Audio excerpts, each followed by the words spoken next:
Warning, this video contains super awesome content.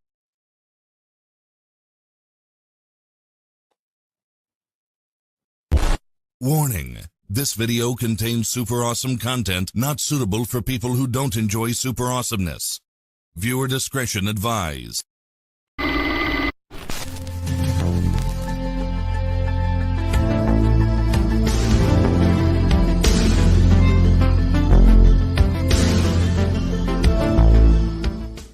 Welcome to Viewer's Choice. Your selection is about to begin. But first, take a look at what else you can see this week. Hey, dudes, inviting you to travel through time. First stop, a long layover at the video store. Bogus. Wait, you've got Viewer's Choice. Excellent. Hello, you rotten little bloodsuckers. America's most populars now get extra value. $12.50 cash back. Rise and shine, Mr. Freeman. Rise and shine. I want the truth. You can't handle the truth. What? Say what it is. Let's get out of here! Like now!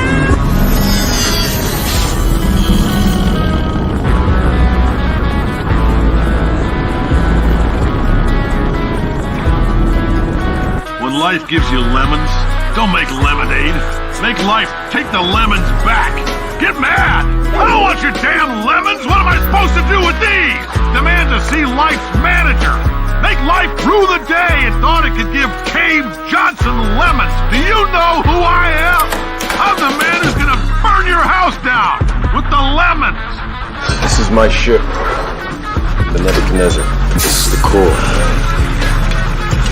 We broadcast our pirate signal back into the Matrix. Welcome to the Nebuchadnezzar with your hosts, Anesto, Morado, the double-headed coin, and your co-host, Pablo, Morado, the Thunderbolt. Together, we are the Paramid Podcast.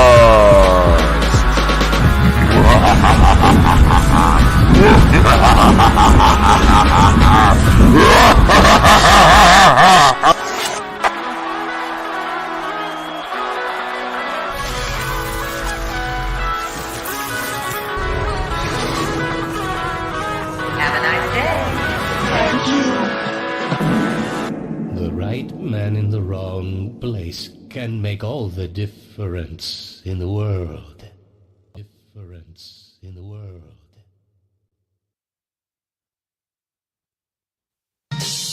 Oh, say,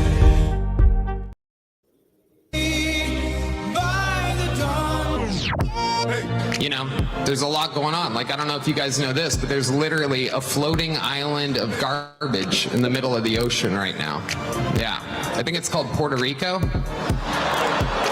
Okay, all right. Speaker at his rally called Puerto Rico a floating island of garbage. Well, let me tell you something. I don't know the Puerto Rican that I know, or Puerto Rico where I'm in my home state of Delaware. They're good, decent, honorable people. The only garbage I see floating out there is his supporters. His demonization seems unconscionable, and it's un-American. It's totally contrary to everything we've done. Speaker at his rally, the only garbage I see floating out there is his supporters. Question that you asked, no, he does not view Trump supporters or anybody who supports Trump as garbage. That is not what he views. The only garbage I see floating out there is his supporters. Question that you asked, no, he does not view Trump supporters or anybody who supports Trump as garbage. That is not what he views. I am here to reach across the aisle. Hundreds of Republicans have endorsed me because in the club, we all fam. Pathway to citizenship for the yes, May I finish responding, please? But you have to let me finish. May I please finish? I'm asking you to. Well, then you have to listen. Well, I can't because I'm talking. Well, I am here to reach. Welcome to the most banned podcast on the internet with your hosts, Anesto and Pablo Morado. Broadcasting to you from the depths of the Nebuchadnezzar and fighting the unseen hand in search of truth. Join us as we go digging in the valley of the real for current events, conspiracies, and paranormal phenomenon. This is the Paramid Podcast. Don't forget to follow us at paranormal.experience on Instagram, at Paramid Podcast on X, formerly known as Twitter, and Paramid Podcast on YouTube. Every follow and like gets us one step closer to exposing the fools of the deep state. So let's light a fire of wisdom and take back our sovereignty. Welcome to the Nebuchadnezzar with your host, Anesto and Pablo Morado. Welcome to the most banned podcast on the internet. Welcome to the most banned podcast on the election night special. Go ahead and do it. Go ahead and spend the money. That's right, that's right. I'll play this one more time for you folks. You know what's the hardest thing about podcasting? You got to do all the stuff yourself. Damn right. Go ahead, buddy. Do it. Yep. Go ahead and do it. Go ahead and spend the money. And go, how much does AdSense make money at the beginning? Not a lot. That's right, that's right.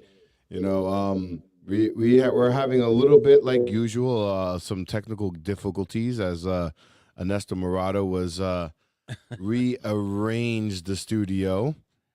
But nonetheless, we're on live and during the election cycle. Can you see if my channel's up? Yeah, your channel's up. I'm getting no audio. Oh, here we go. No audio. So bear with me here. I mean, as far as my voice, you can hear it. All right. But my little toys that I like to mess around with, my soundboard. Bear with us, folks. Bear with us. We are monitoring the election closely. Yeah, the election is close right now. I'll tell you right now what are the numbers.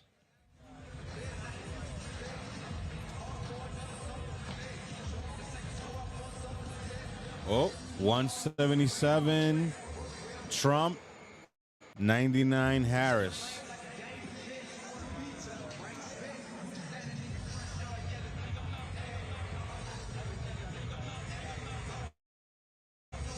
Got the Associated Press. I don't even know how the Associated Press can play this, but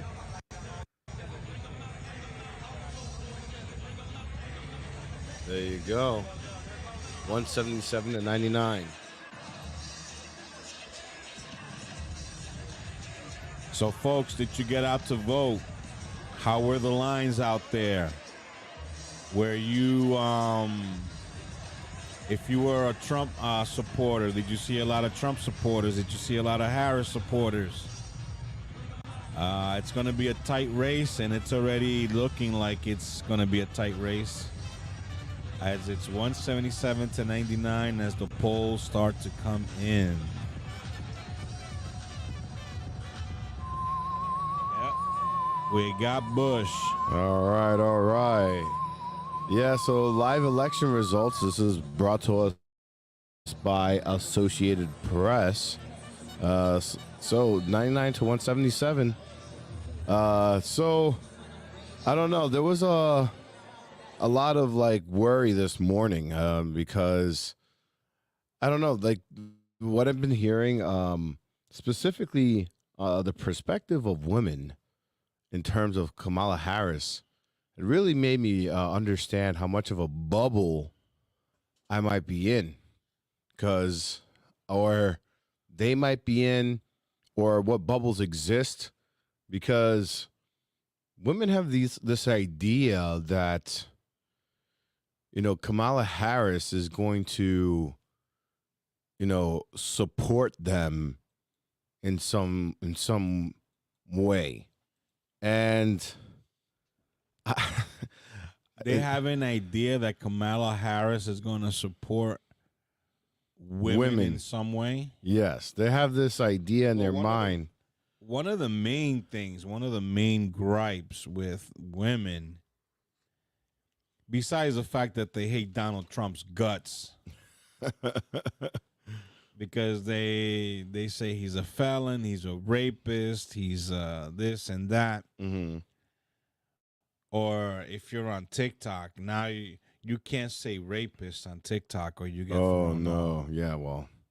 Now you gotta say S.A.'d, and if you say the guy died, you gotta say unalived.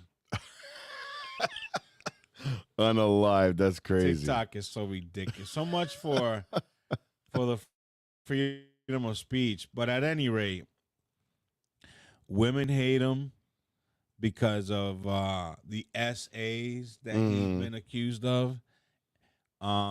They hate him because of the whole AB, like they say on TikTok, the abortion issue. Okay. And they really just don't like this guy.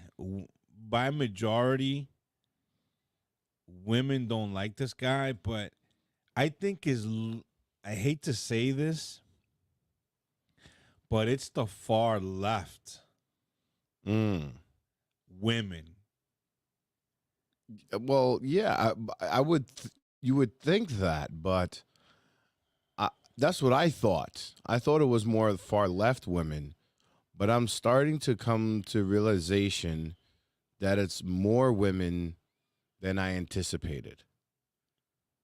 A lot more women than I anticipated. That they all have this notion that Kamala Harris is protecting their rights. So, and Kamala Harris or Kamala and Biden? Kamala Harris. So they didn't feel Biden was protecting their rights. Because that's where I'm confused. That's a good question. I'm confused if they wouldn't have switched Joe Biden. Would they still feel the same way about their candidate? That's a good question. I don't know. Because I'm of the notion, which is something that has gotten me thrown off many TikTok forums, which they're all a bunch of scumbags in those forums because they're like dictators. You know, you have this dude that, this guy, he thinks he knows everything, right? And he's when you get onto his forum, what's your name? What's your gender? God forbid. No, he doesn't say what's your gender. He goes, what is your pronoun? And I was like, I'm a dude. No, what is your pronoun? I'm like, I'm a man. Right. Yeah, say his or her, then. Say his or her. And if you're not quick, he's like, bye, and throws you out of the room.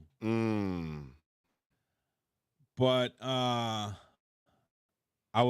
was heading with, I was doing the weave over here. You weave too far? Yeah, I wove myself out of the conversation.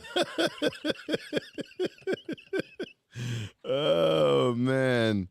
But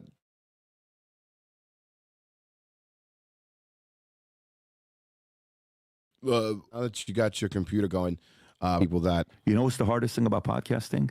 You got to do all this stuff yourself. Damn right. Go ahead, buddy. Do it. Yep. Go ahead and do it. Go ahead and spend the money. And go, how much does AdSense make money at the beginning? Not a lot. Right. So, Anesto hit it. Yes. So, folks, this is not easy to do. I mean, you heard it from PPD himself, the GOAT. It's not easy to do, and we need your support. So please go out there and...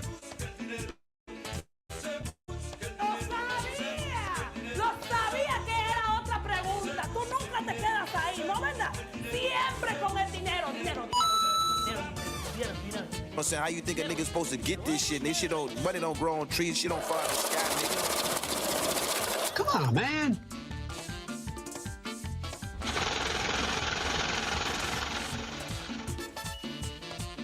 I'm saying, how you think a nigga's supposed to get this shit? This shit money don't grow on trees, shit don't fall out of the sky, nigga. It does not fall out the sky. Absolutely not. So, speaking of like supporting, like I really don't, I really didn't understand the whole women supporting Kamala Harris, but I've been having more conversations lately, and I really do believe that there's a lot of women, women in our family. There's a lot of women, smart women, that are looking at Kamala Harris as, you know, somebody that's going to be there for them. And because they've swallowed the lies. They really believe that, you know, when it comes to the abortion issue, right, Kamala Harris cannot do nothing about that. right. At this juncture, there's nothing she can do. You know, that's up. You know, she can be quite honest. I don't think that she can do anything. But this has gone to the Supreme Court. So in reference to that, I don't know if she can introduce a new bill to protect to overturn Roe v. Wade. Yeah, back to its original state, which I don't know how she would do that if she doesn't have the, especially if she loses control of the Senate, and let's say the Senate flips to Republican and the House is Republican, right? She's not going to be able to do nothing there. I mean, I made a. I mean, hopefully, you know, people understand the. As far as anything else, what besides this Proposition 25, they're making a big deal of this Proposition 25. Right. This was just a think tank proposition. Republicans are not going to touch that with a 10-foot pole. It's just a proposal. I'm telling you now, nothing from Prop 25 is going to bear fruit.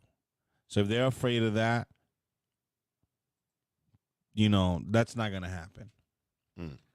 So aside from educate the public, what's Prop 25? Prop 25, I haven't read it, but supposedly it infringes a lot into women's right to choose, which is what they harp on. And there's so many. I haven't read it. It's an extensive document, and from what I hear, there's a lot of myths.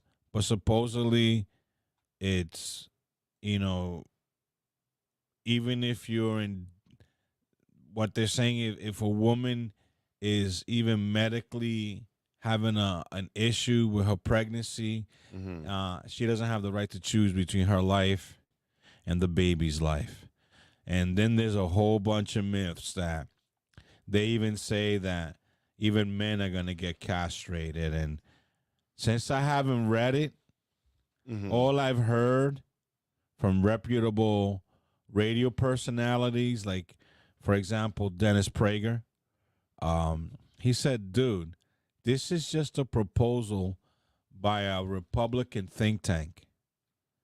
Ain't nobody in politics going to touch that, because that proposal has a lot of weird shit in it.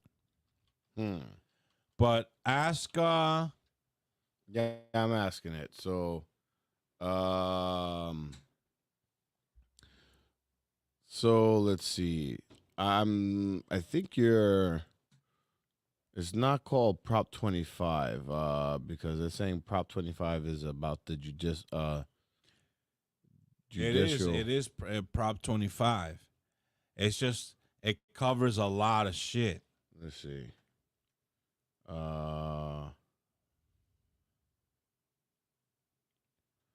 Yeah, I'm not too familiar with Prop 25 either. Right. Let's see. Prop 25. ChatGPT came up with nothing. Project 25. Oh, okay. Project 25. Is that okay? So it's Project 25. Okay, so let's see. 25.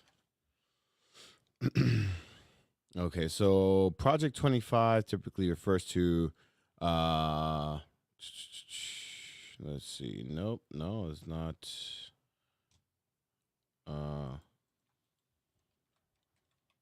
Let's see, 25. Women's rights. Let's see. It says here. So it's not very widely known. So ChatGPT doesn't really have much on that. Let's see what this is. This is Miss Magazine. Let's see what this is saying here. I got something here. Proposition 25, a referendum on law that replaced money bail with system based on public safety and flight risk. It's Project 25. This is what you're thinking of.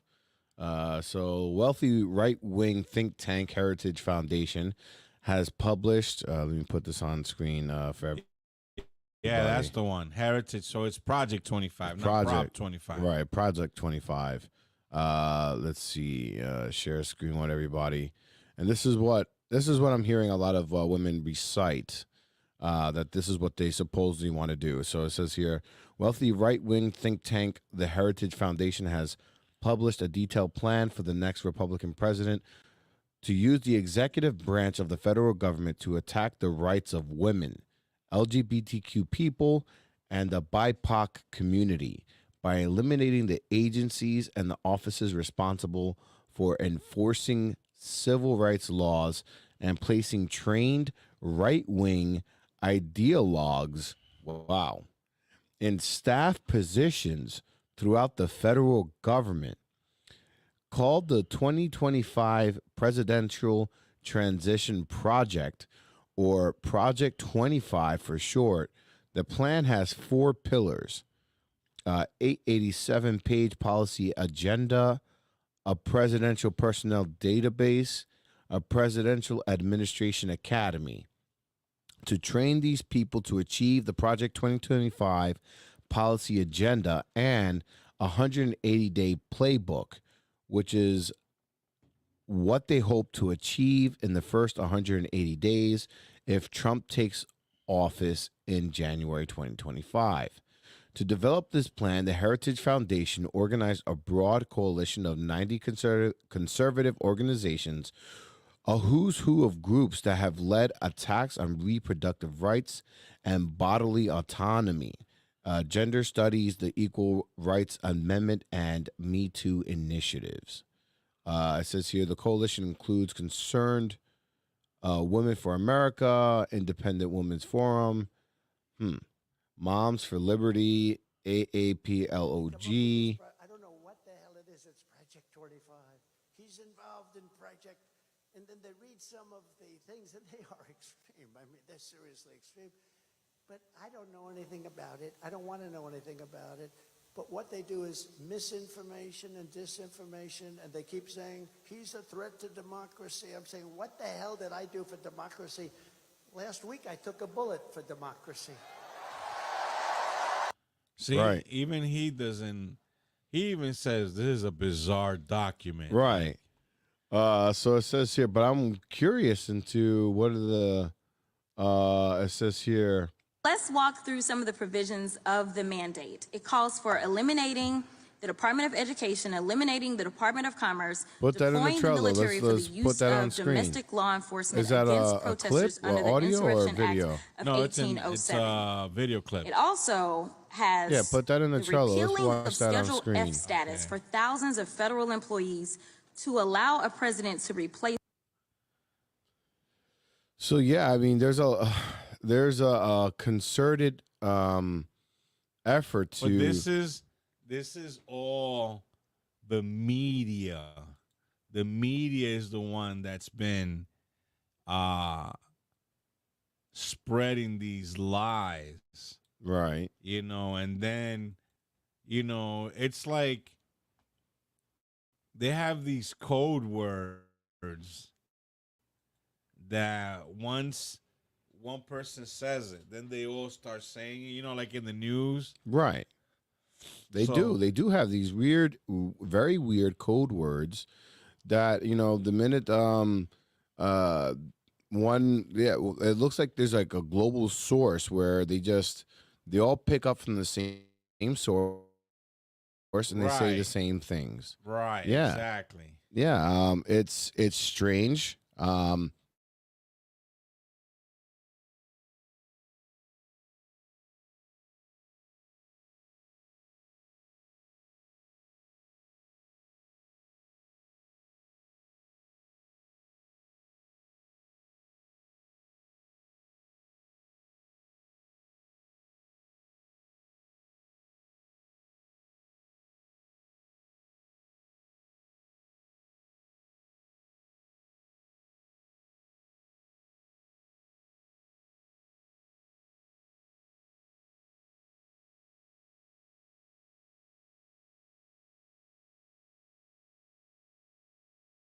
We're having some connection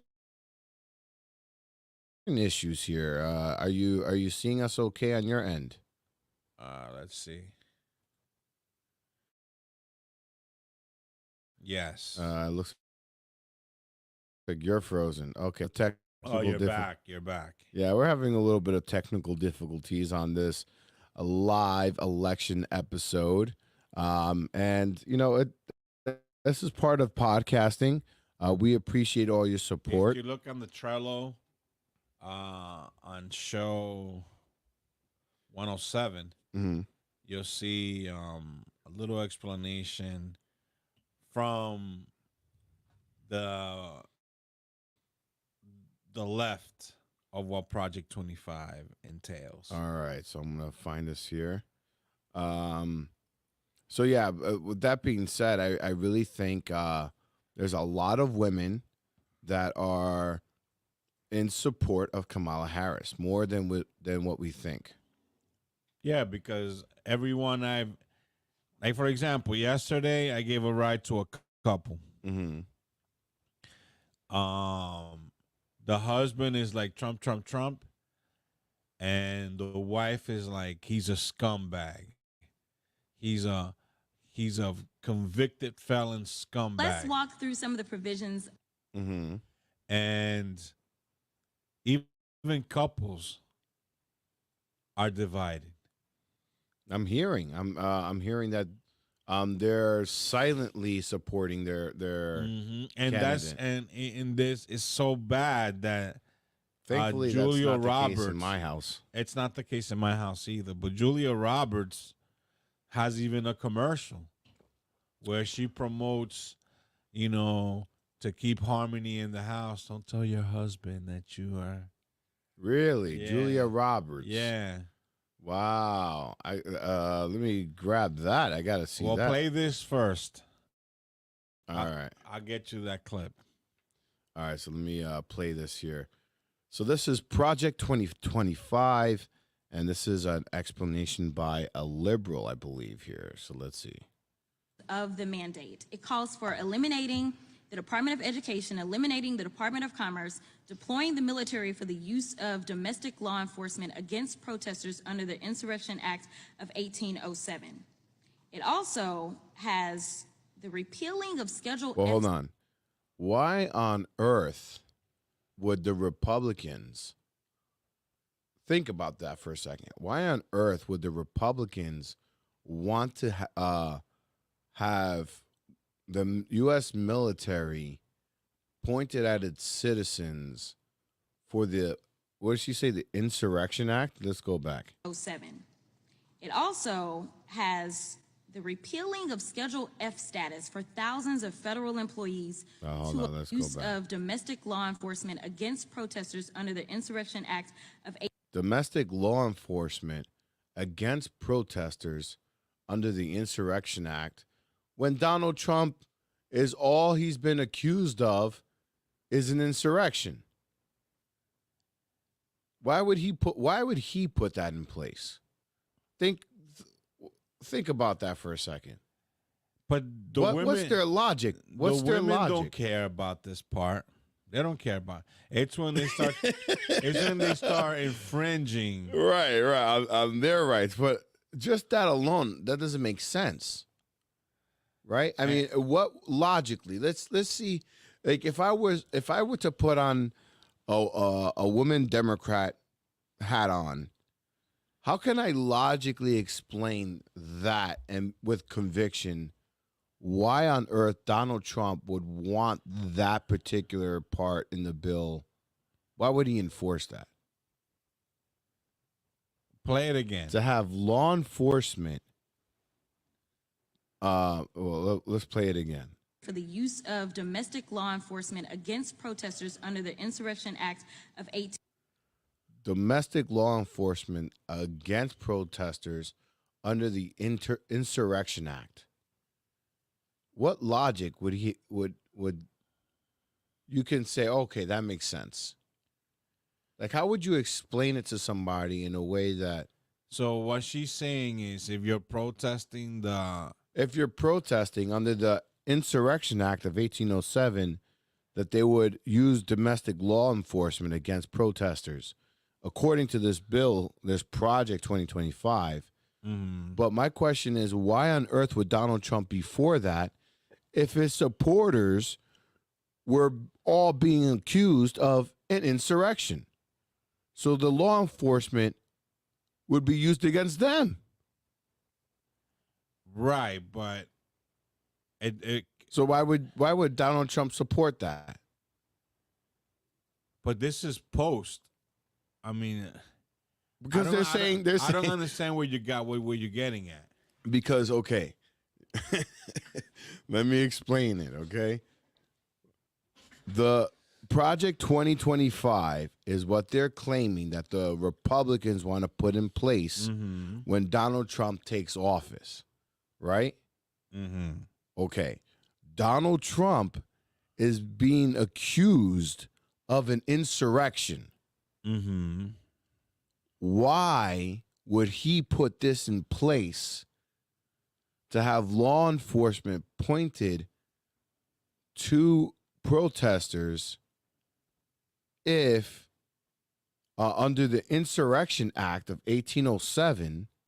Because they're saying what their gripe with that is that Donald Trump becomes president, and now and this is what I'm interpreting, the left, in wanting to protest Project 2025, right? Donald Trump can now employ the cops to arrest them. Okay.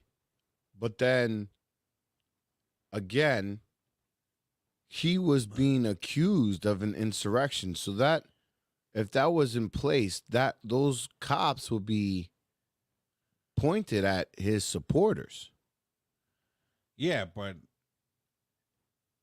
this project is not in effect yet.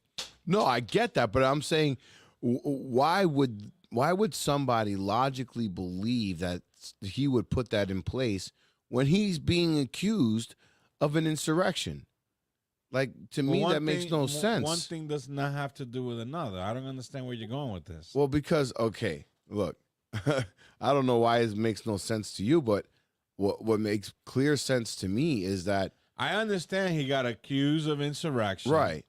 And because, look, it's clearly saying here, Deploying the military for the use of domestic law enforcement against protesters under the Insurrection Act, the mandate. It calls for eliminating the Department of Education, eliminating the Department of Commerce, eliminating a Department of Education. I could see the argument for that, because the Department of Education. Let's finish with what this whole thing with employing the military for the use of domestic law enforcement against employing the military for the use of domestic law enforcement against protesters under the Insurrection Act of 1807. Against protesters under the Insurrection Act. Right.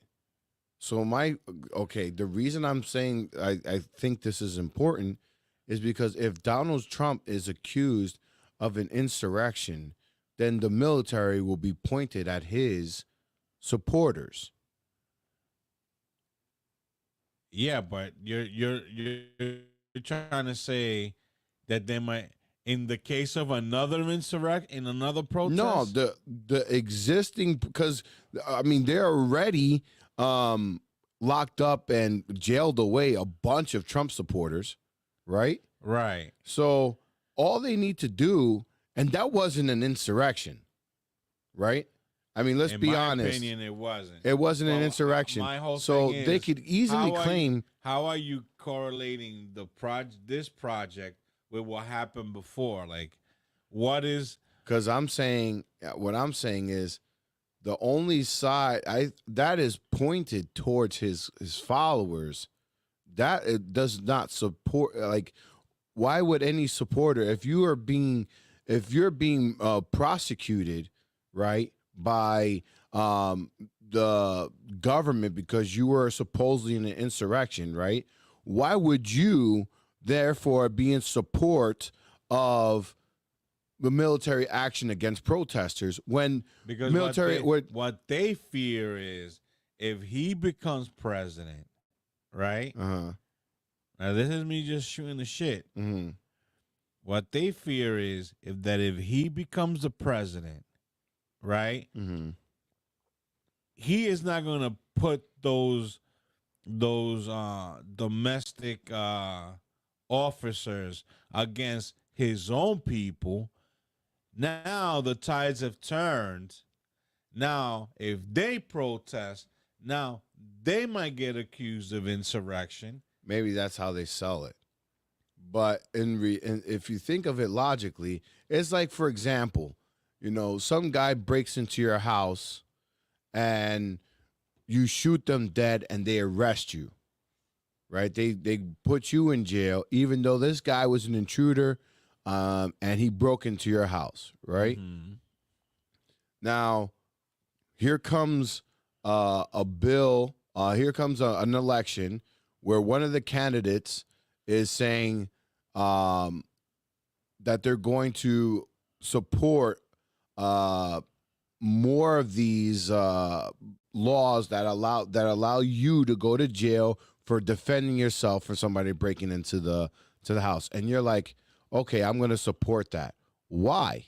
When you've just been jailed for that exact reason. You know what I'm saying? Like, you just went to jail for. So, like, same thing for the Trump supporters, right? The Trump supporters in power. If you're the one in, like, if it's the but I don't see how that's logically doesn't make sense. If you're a Trump supporter, and a lot of Trump supporters did go to jail for being accused in an insurrection, why would you then continue to support Trump if he is going to put a bill to put protesters back in jail or use the military against their protesters? Like, logically, that would be against your base. So it doesn't make sense. I guess. I mean, I don't know. I mean, we haven't even got to the women's rights, but I just think, I mean, maybe I'm thinking of it different. Maybe my mind sees things differently. I mean, I have a different lens, but to me, that just clearly doesn't make sense off the jump. Why would they want that there if they're being prosecuted and accused of insurrection? Would they use the Insurrection Act and make it even stronger? Well, remember, this is not something that Trump has. Well, clearly he says, but they're saying that they're saying that Trump is going to put this in place, right? But Trump himself said no, that he has no association. Yeah, I'm just thinking, like, logically, why would a Democrat not question that? Well, because they don't. They're following what the media is telling him that this can happen. Keep playing. Of course. 07. It also has the repealing of Schedule F status for thousands of federal employees to allow a president to replace career civil servants with unqualified partisan loyalists. That's probably my favorite of it. The way they phrase that is, I'm in support of getting rid of a lot of lackeys in our system, but let's continue. It also prohibits the FBI from combating the spread of misinformation and disinformation, like Russia and China, who are actively trying to interfere with American elections. That's another one. Donald Trump constantly being accused of misinformation, and this sounds more like a Democratic bill.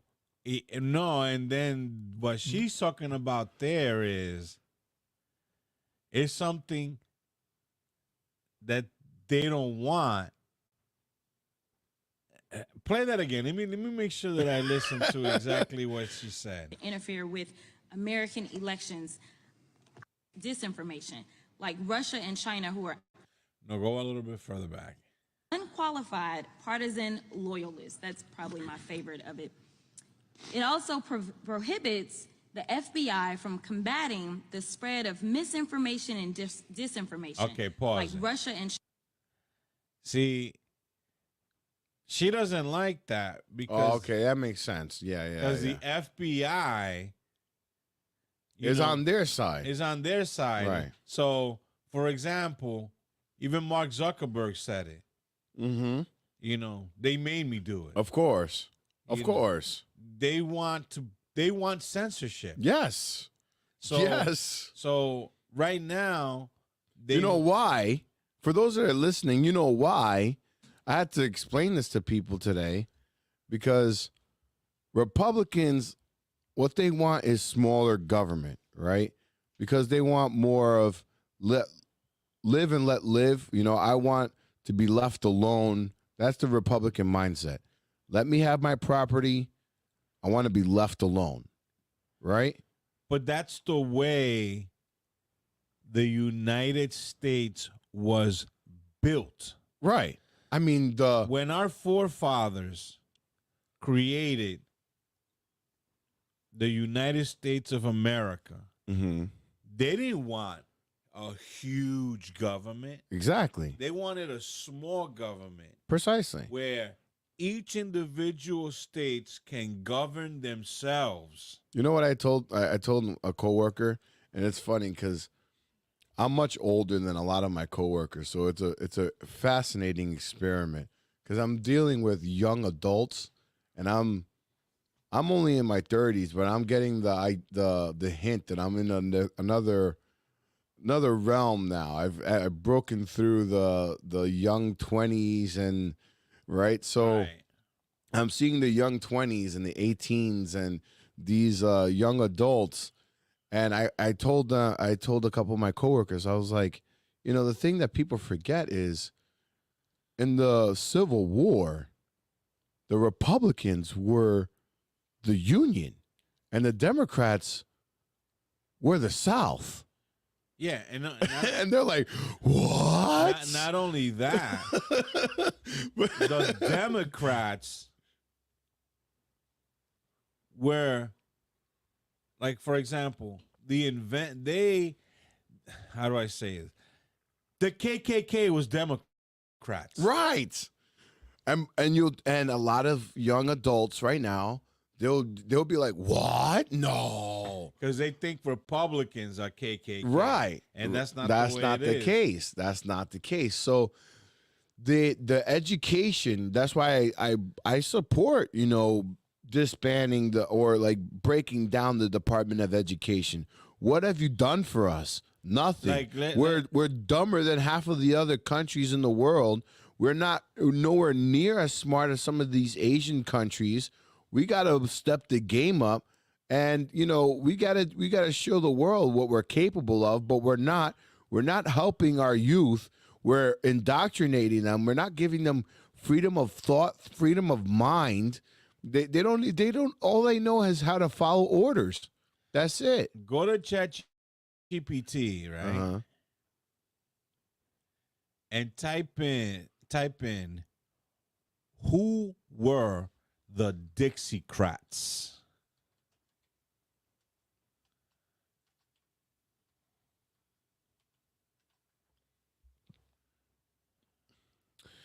The Dixiecrats were a political group formerly known as the States Rights Democratic Party, which emerged in the United States in 1948.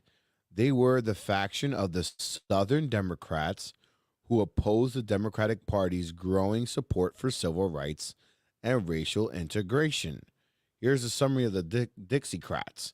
Formation: the Dixiecrats were formed in 1948 as a response to the President Harry S. Truman's civil rights platform, which included proposals to end segregation, outlaw lynching, and secure voting rights for African Americans. This was seen as a direct threat to segregationist policies in the South. Leadership: the party that was led by Strom Thurmond, a then governor of South Carolina, who became the party's candidate for president in 1948 election. Fielding L. Wright, the governor of Mississippi, was the vice presidential nominee. Platform: the Dixiecrats platform was based on the defense of states' rights and the preservation. Go back down. Preservation. Where do you see that? And the preservation of racial segregation. So these were Democrats that were in support of racial segregation. Right. And that's the thing. Like, that's what people don't realize, that the North, right? Mm-hmm. Now, ask ChatGPT, during the Civil War, mm-hmm. was the North Republican or Democrat?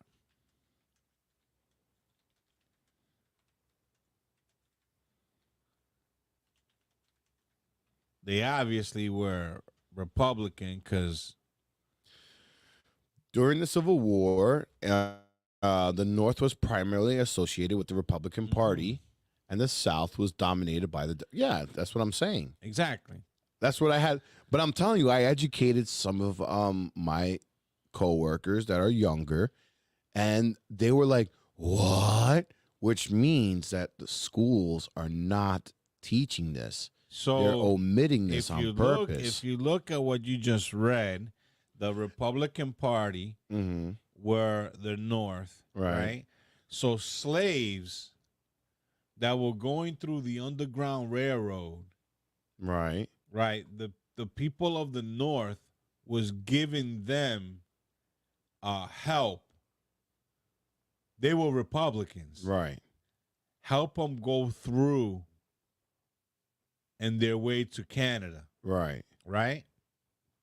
So the shift where, because since the Civil War, blacks and Hispanics were Republican. They always voted Republican. Right. All the way up until Kennedy came. That's when the shift happened. That's when blacks and Hispanics started to shift over to the Democratic Party. But we've always been Republican. Why? Because they were the ones trying to get rid of slavery from the get-go and segregation from the very beginning. Right. But they don't see it that way. No. And that's the thing, like, but that's where I'm pointing out that the idea of breaking down the Department of Education, that shouldn't be a what? That's basic American history.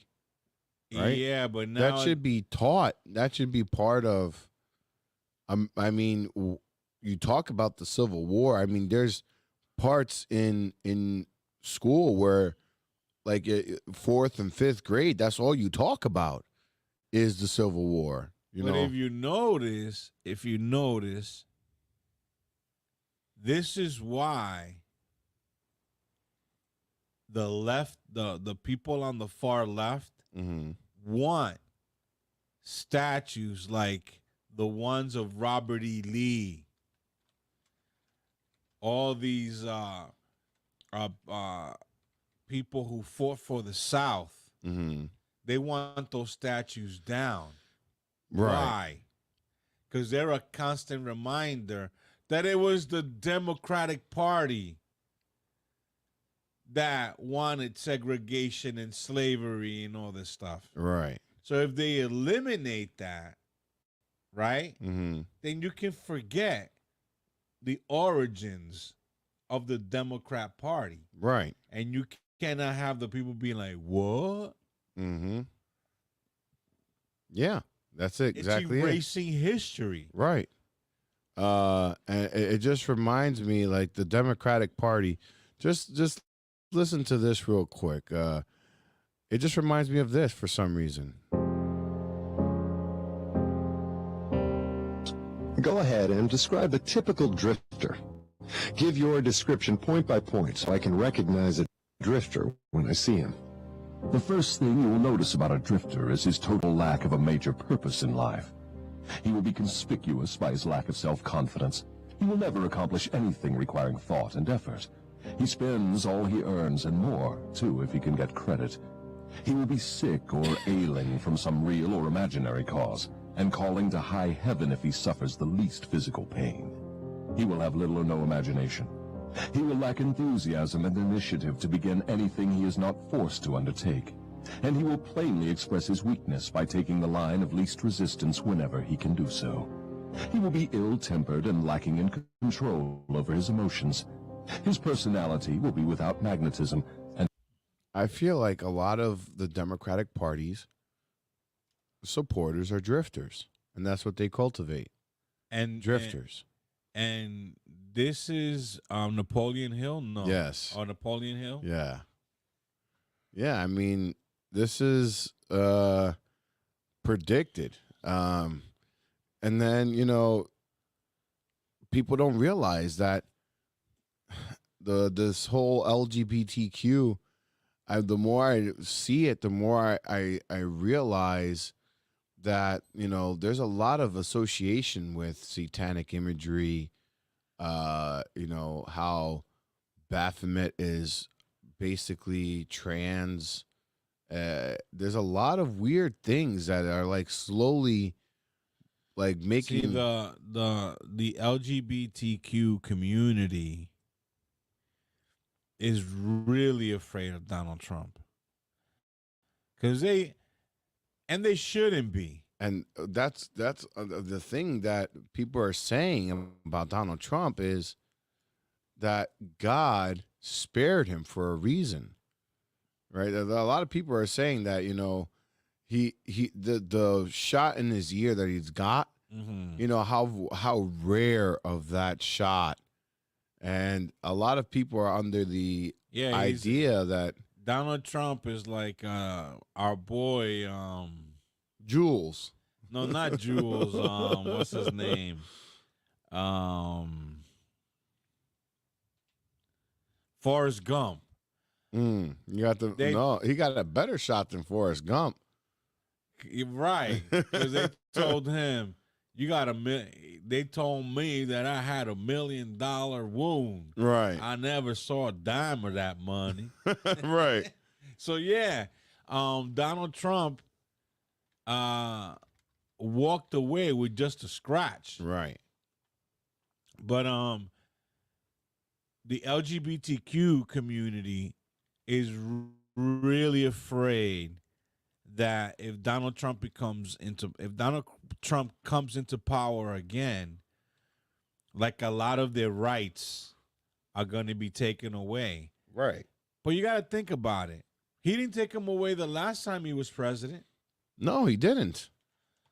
Now, no. I mean, if and why? And how, and my whole thing is he has daughters. Why would he want to take away his daughter's sovereignty? That doesn't make any sense. Why would his daughters support that? Right. And again, we're going back to the LGBTQ community, they're very fearful of what he might do to them. Right. He didn't do anything to them while he was in power. No. Now, if you're afraid that he's gonna start eliminating 6 foot men who transition into women, and now they want to play on the women's volleyball team. No. You might have transitioned into a woman, right? But in your genetics, your biological makeup is a man. So if you want to play volleyball, you're gonna with your nails and everything that you have, you will play with the men. Right. I mean, that's what's fair is fair. It's logical. Dress like you say. That's like have the nails, wear the wig, do the whole thing. So that's like if Mike Tyson transitions to a female. Right. Now he wants to go into women boxing. Oh my God, that would be awful. That would be awful. Because he's biologically a male. Yeah, and the best that ever did it, one of the best that ever did it, right? So in the men's side, look what happened in the Olympics, right? The woman said, "No, I can't." But I think that's logical, I think, but another one. If you're biologically a male, and you are now transitioning to be a woman, right? No, you're still gonna use the male bathroom. Even if you do the snip, we don't know if you snipped or not. You're still a man. You use the man bathroom. Right. Because the last thing I want is for some big ass dude who's transitioned into a woman, right? And then my granddaughter is wanting to use that bathroom, and you're gonna use no. I mean, it doesn't make sense. If anything, it might be more expensive, but if anything, make men, woman, TG. All right. You have your own bathroom. Have your own bathroom. Right. Then you appease everybody. Right. The men that are women and the women that are men, you have your own bathroom. So we already have, no, you're not going to participate in women's sports, right? No, you're not going to go into female bathrooms. And number 3,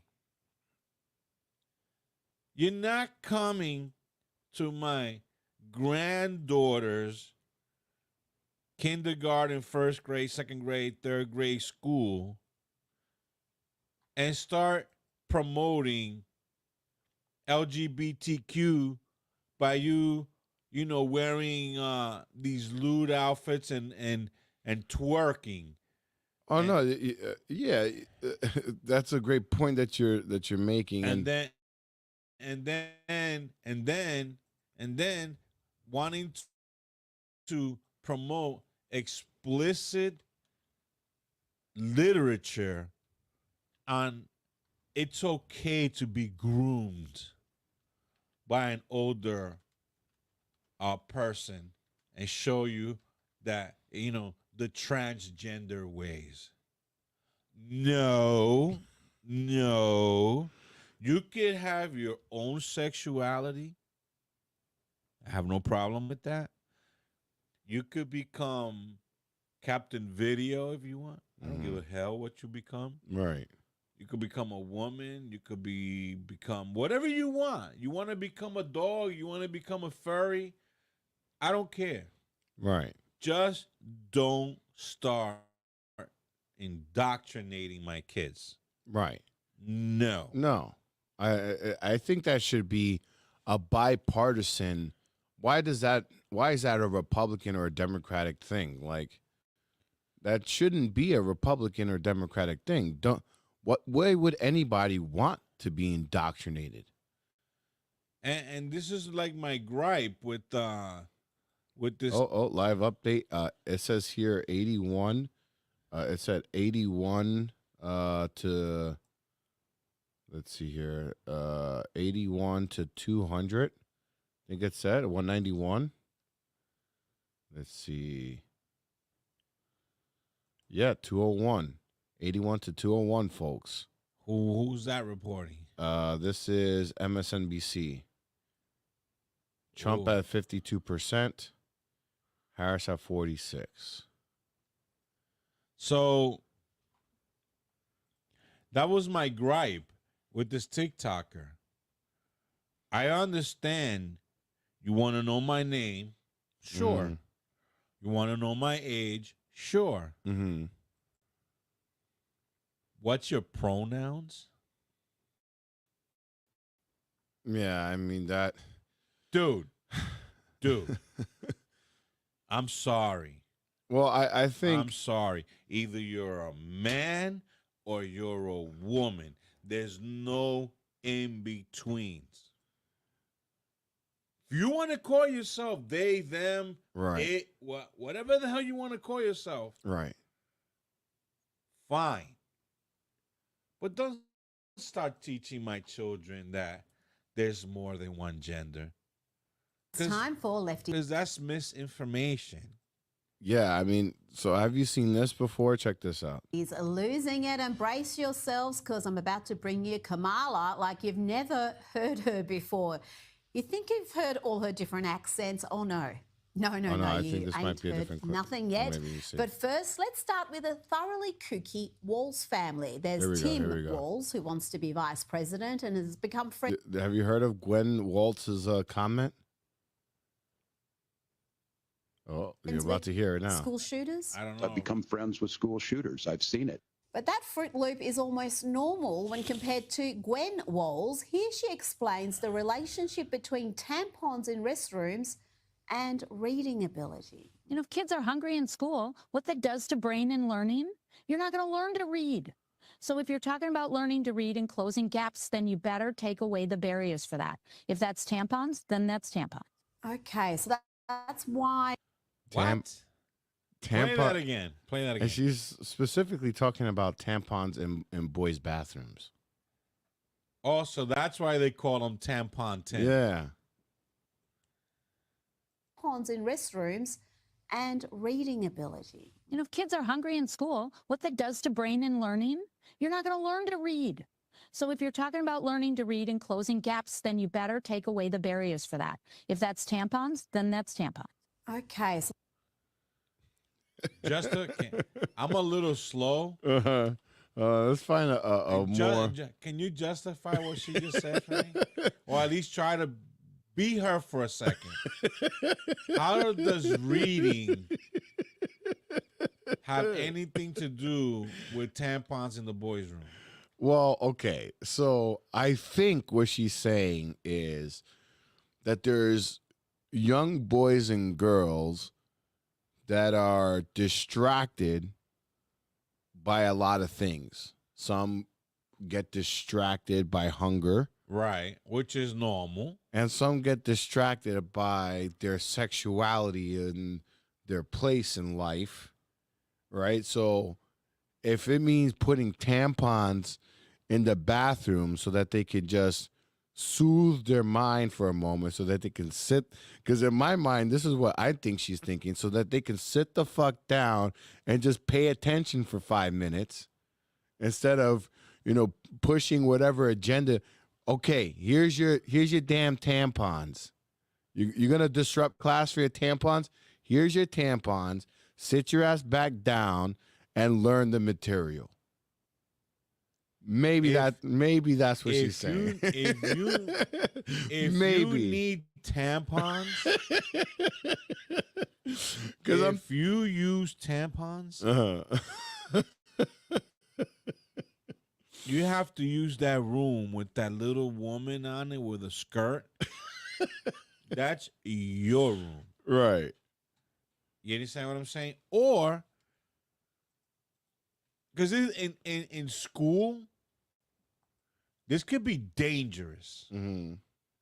You know, some dude is,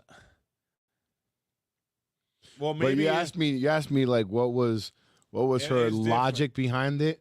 I think that's her logic behind it. I think it's different now. uh-huh. When I was going to school, right? Mm-hmm. The bathrooms, they were no stalls.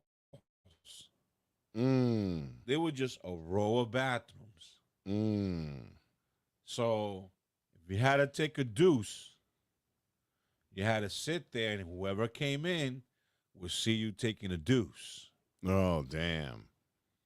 So I imagine now they have stalls. Yeah, I mean, I guess In it's been a school? while. I mean, when I was in school, yeah, they had stalls. They had stalls. So I don't know what they when have was in- now. when I was in school, there was no stalls, and every time I went in there, there was a little Asian guy sitting there. I'm like, what is it with, but anyway. I mean, that's a whole nother topic because, I mean, I deal with a new generation, so I'm interacting with a new generation of young adults, and the weird theme I'm seeing. Dorje, how you doing, Mr. Dorje? I see you got a family now with a baby. Nice to see you. You could always watch the whole complete show by going on my profile, and you'll see the live feed. That way you can see what me and my son are doing. Welcome aboard, Dorje. Yes, welcome aboard. So I lost my train of thought. I was saying about justifying what she was saying. Right. So I mean, I think from her perspective, what might be an issue. I don't know. I don't know if this is the true case, but based on what I'm seeing on how the trans community, especially not the whole trans community, but like the vocal ones, let's just say that, they tend to be a little bit how do I say, obnoxious a little bit about their agenda, right? So if there's no tampons in the bathroom, I could easily imagine, a trans saying, hey, this is not fair. Meanwhile, the teacher's trying to teach reading class, and this transgender person might be saying, well, I can't focus, or why isn't there tampons in the bathroom? Are these tampons free, or you have to pay for it? I'm guessing they're providing it, but I could imagine that I don't remember from what. Well, it's a different time. Well, you have to pay for it. Yeah, I'm sure. Then vending machines or some kind of. Because I remember, I mean, they also gave away condoms in school too. So I don't know, but so if that's an issue, tampons in a boy's bathroom, right? You got the boys' bathroom, you got the girls' bathroom, right? I imagine there's a hallway, right, that leads to both of them. Right. Smack dab in the middle of the hallway, you put a vending machine outside the bathroom. Before you enter, buy a tampon. Boop, boop, boop, boop. Ding. You go into the bathroom. Well, yeah. So, if you're asking me why I think she's making this comment, and I think that could be the reason. But let's hear the clip again one more time. Kids are hungry in school. What that does to brain and learning, you're not going to learn to read.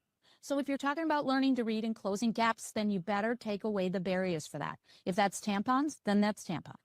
Tranny Trolls, presented by Hey, trolls. Wasn't expecting that. If hunger is gonna prevent you from reading, there'll be a lot of illiterate people on this planet. I understand what she's getting, the distraction. Because Zach, you have to admit, kids can be, distracted about different things here, especially these days that they got their phone in their pocket. They feel like they could be a little bit more vocal. Teachers are walking on eggshells. So I could imagine that there could be some rowdy kids, pushing this agenda because they think they're entitled to it. See, I come from a different stock. Usually the age of graduation is like, what, 17, 18? Mm-hmm. When you graduate high school, you want to be a cosmonaut, you want to be Captain Video, you want to be a woman, you want to be trans. After you leave high school, right, and you're an adult, you do whatever you want. Well, that should be the way, honestly. While you're in school, you're a woman, you're a man, and you use the proper bathrooms. Yeah. If you can't learn under those circumstances, then we're gonna have to now we gotta create LGBTQ schools. Well, then there goes back into segregation. So I don't understand this. No, I think, this has been pumped into a lot of kids. I mean, it's taught in schools. I mean, a lot of stuff that the kids learn these days is not taught; it's caught. I've heard that as a parent. It's not what you teach your kids; it's what they mimic from you. Right? Most of what your kids learn is not taught; it's caught. Right? Like, for example, the great example in between me and you, it was actually growing up, it was a bit annoying when you would listen to the AM radio, listening to talk radio. But here I am, I don't even listen to music anymore. I'm always listening to, and I'm intrigued. I feel like it's mentally stimulating. And over the course of time, people have always told me that I'm like some like smart person or smart kid or smart man or whatever. But in reality, it's because I got that from listening to a lot of things, and that was caught from you. Like, you didn't teach me to listen to talk radio. You just said, I'm listening to talk radio because this is what I need to stay up, so I have to listen to this. No, and I must make an admission, right? I'm not running for president. Right. But in my house, I'm a dictator. Democracy does not exist in my house when I was rearing my children. Now it exists because it's just my wife and I. But when I was rearing my children, it wasn't a democracy. It was either my way or the highway. Oh, I don't eat French fries. No, you're going to eat French fries because that's what I cooked. I don't think I gave you much of those problems. No, but this... Oh, there's a lot of... I don't want to wear that. Well, you know what? That's what you're going to wear because that's what I bought. Right. That's what I can afford. Right. But, Dad, I don't want to watch that. Well, sorry, there's only 2 TVs. Right. One your mother's using it, the other one I'm using it. Right. Wait your turn, bro. It's a dictatorship in my household. I'm sorry. So, and when we were on trips, we did listen to music. I remember. No, we did. But there was points in the. But I've always been a radio junkie. Right. I love talk radio. It's theater of the mind. Right. It's I even like listening to ball games on the radio. I think they're more fun that way. But yeah, some things are caught for sure. Yeah, so I think that's what's going on. They're catching on the youth. They're watching a lot of social media, and their teachers are encouraging a lot of these things instead of saying, no, you are a little girl, but if you still feel this way, when you're of an age and you still feel this way, then maybe you should talk to a professional that can help you understand yourself, and leave it at that. Right, but now what they're doing is they're encouraging. They're going behind the parents' back. Right. And that's what I don't and telling encourage. them you're not male. I think you have female tendencies, and they start telling you that you're female, right, instead of a male. Of the mandate. It calls for eliminating. Hold on. This is just automatically playing the TikTok.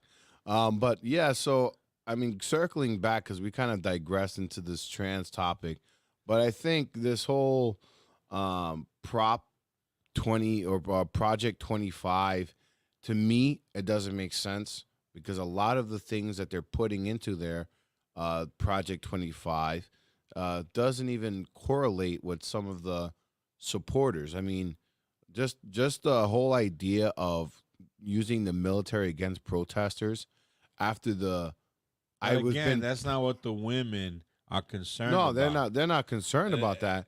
They're concerned about this. She towards the end, let's see what else she says. Yeah, they're not concerned about that. It also prohibits just that alone. It's like, they sneak. It's like the border bill, right? Money goes to Ukraine, money goes to this country, to that country, to this and this, but nothing in there goes along with the border. Like, okay, why is this a border bill? Where are you talking about the border, right? Right. Same thing here. It's like this is supposed to be against women's rights, but or how does this correlate to women's? I mean, we're gonna hear it, but hearing all these things, it just doesn't make sense. Why would you put these things in there? It doesn't make sense. This is from the Heritage think tank. This is not coming out of the Hill. Right. This is just the think tank, I guess, spitballing and trying to see if, the president bites on it or whatever. But it doesn't make sense. This looks to me more of a Democratic bill or project than anything else. Let it play on. FBI from combating the spread of misinformation and disinformation, like Russia and China, who are actively trying to interfere with American elections. Now that makes sense, right? Why would you want the FBI targeting mis and disinformation? Why don't you have the FBI come up with a YouTube channel and let them just debunk everything, right? Just have their own channel and just let them talk to themselves blue in the face and debunk all this stuff. Doesn't the FBI have bigger fish to fry? But if they're going to use the FBI, or maybe not the FBI, but use whatever agency you want to use. I mean, there's something called the FCC. Yeah, use them and just have them with a YouTube channel and just debunk everything. That's it. Why does it have to be? How's about you don't have censor? To go, how's about you don't have to go through all of that and let people find out on their own that what I'm saying is misinformation. Oh, because they know no one's going to do that. But at least if the FCC is saying, look, if you're doubting Because this let me tell information, you go to something. the FCC Let and me type tell it you- in. Let me tell you something. Kamala, however you say her name, she lies in my face every day.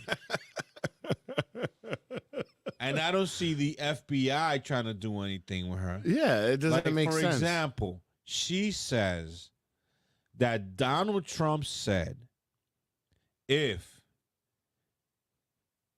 he doesn't win, there's going to be a bloodbath. Oh, I actually have something here from Kamala Harris if you want to see it. She also said that he said he was going to be an outright dictator. Right. Which is lies. Right. Which is all lies.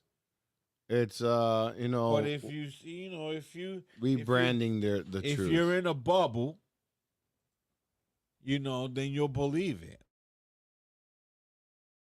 What she's telling you, but the medias are a bunch of liars. Oh, yeah. They take you out of context, and everybody knows that what she's saying is a lie.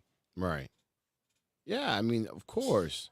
But I saw this, so check this out. This is on Kamala Harris's Instagram page. And look at her arguments as to why to vote for her, right? So if you scroll this live on screen here for everyone to see as well. Hold on, let's see. Share screen. There we go. So it says here, Harris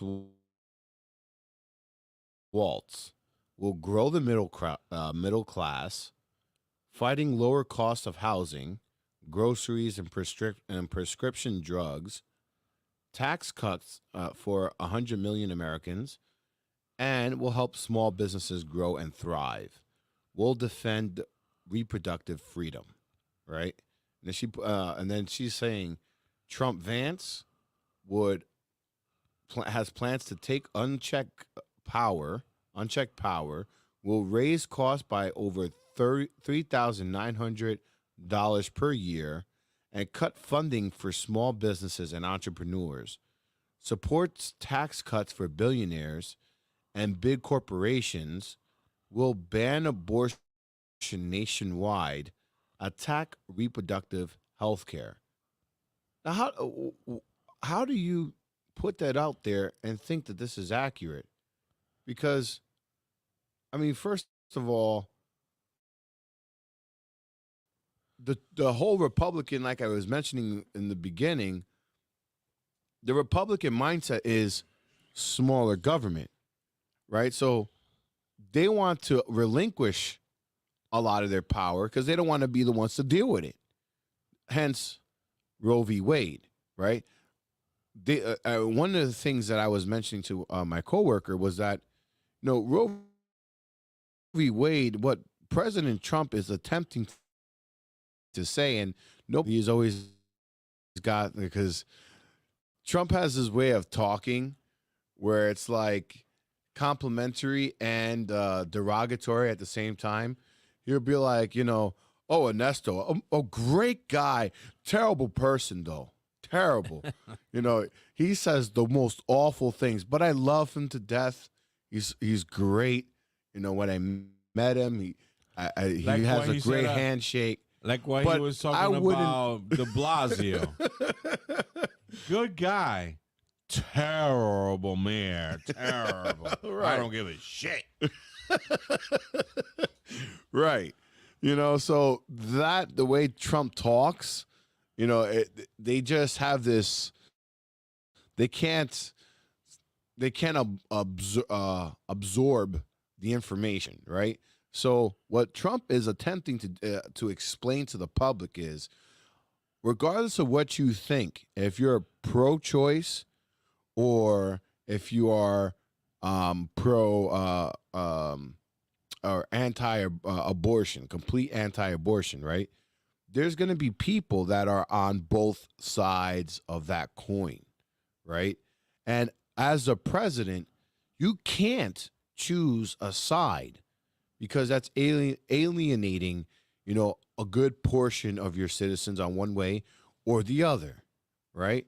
So rather than choosing a side and, running the risk of pissing anybody off, give you the rights to vote on what you want. Whatever you guys want, I mean, that's what he's attempting to say by giving everything to the states. He wants to give it to the states. I think it's deeper than that. I think that he realizes that the correct way to deal with the situation and how the United States was constructed, and being that he's Republican, which automatically means smaller government, he just says, I don't think this is an issue. This is a federal issue. Right. This is an issue. But that's what I mean. That should be, it's not about him choosing a side. It's not about him, looking like he's favoring one side or the other. He just believes this is the way our forefathers were meant for the United States to run. This is not a federal issue. This is a state level issue. So if you're in the state of Florida, right, you put it up, you decide, you put it up for a vote. For a vote. And if the state of Florida decides, that they're going to overturn Roe versus Wade, or ban abortion. Ban abortion, yeah. If they're going to ban abortion, that's up to the state. But that's what they're fearing. Yeah, that the state is going to ban abortion. But if you think about it again, if you just take a step back and think about it logically, I mean, you have, if there's a vote, right? Well, they already on a federal level overturned Roe v. Wade, right? Right. So what they're afraid of is that Trump is going to be like, it's a federal ban. That means every state will be beholden to what? But that's what I'm saying. That's why I mentioned what I mentioned, because that's not his position. His position isn't to ban it. His position isn't to grab your rights. His position is to take off some of the useless powers or some of the additional tasks that a president shouldn't be focusing on, right? Because a president's main goal is to defend the entire nation. And how can you accurately defend the nation when certain states are just going to be anti-abortion? And you're going to alienate these people by choosing a side? I mean, that goes against being there for the country, right? You got to support the whole country. So let you, the states, have the power, and let me focus on what I am here to focus on, national problems like, foreign policy, our borders, our national sovereignty. Again, I feel that that's the correct way. This is why these are the United States of America. Right. So if you don't like the fact that Miami or Florida has an abortion ban, move to a state that allows it. Right. But I am under the impression that in Miami and in Florida, which is a very red state, there's a lot of women there. And if it's up for a vote, then go to the ballot box and vote. and then there won't be no ban. Right? I mean, that's what voting is for. I mean, logically, I mean, if you feel that this is not something you want, then, I mean, if there's a lot of women that believe, if let's say 90% of the women want to have the ability to abort their child, then 90% of the states theoretically would have that law in place where they can, right? A pro-choice law. Right. Right. Go vote. What's the problem with that? And I honestly, in my opinion, I think at a state level is the correct way. But I think what they're saying is that their vote don't matter.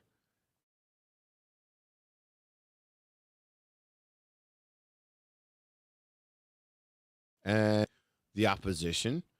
But if you infinitely female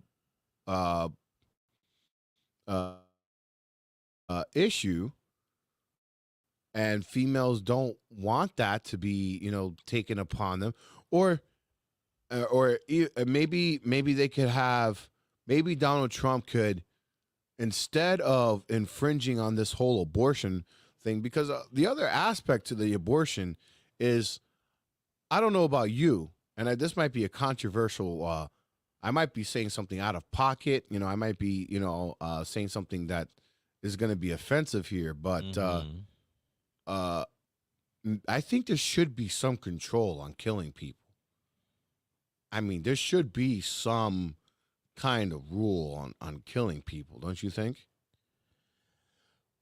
In the sense that, like limits at what stage? I mean, I just think you can't just let human beings kill people willy-nilly, because we'll just take that to the far extreme. I mean, then you're going into semantics, because now they're gonna be like, at what point is that a person? I mean, that's the other debate, right? At what point is a person? But the thing is, if you just leave it there, right? The reason you want to abort the fetus is because it is a person that will be eventually a full-grown person. It's just not, enough of a person. You see, it makes it. It's still a person, whether you want the semantics, you're a couple cells or whatever, but you leave that unchecked, that turns into a human being. So, I mean, it's semantics. So that's why there's limits. But that's what I'm saying. There should be some. I'm just thinking there shouldn't be no all holds barred. You can do whatever you want with your body, regardless. I think at 2 months. But that's where that's where the problem is. There's a lot of difference of opinion, and we are two guys, so we don't really have a dog in the fight here. At 2-3 months, how developed is a child in the womb? It's, I don't know, but I mean, just I think there should be some kind of a limit, some kind of a control. Not saying that you shouldn't have the ability, not saying that there's not extenuating circumstances or exceptions to the rule or something like that. But if you leave people to have the ability to kill human beings unchecked, they will kill human beings at a rate that is going. They would do the extreme. You let them, that's why power. Same thing with you can't give all the power to a single person, because the power unchecked becomes tyrannical, right? So you can't just leave it unchecked, especially when you're killing a potential. I don't think it's unchecked now. No, I'm not saying that. I'm just thinking that what they want is, full control over their bodies, and I get it, and I believe that's 100% what we should all strive for them to have 100% control of their bodies. But when another human being is involved here, there should be some level of checks and balances. What that might be, yeah, some. I mean, let's put it this way: you can't even go fishing without a license. If the baby is 3 months, you missed your window. Right. Sorry. Now, if your health is in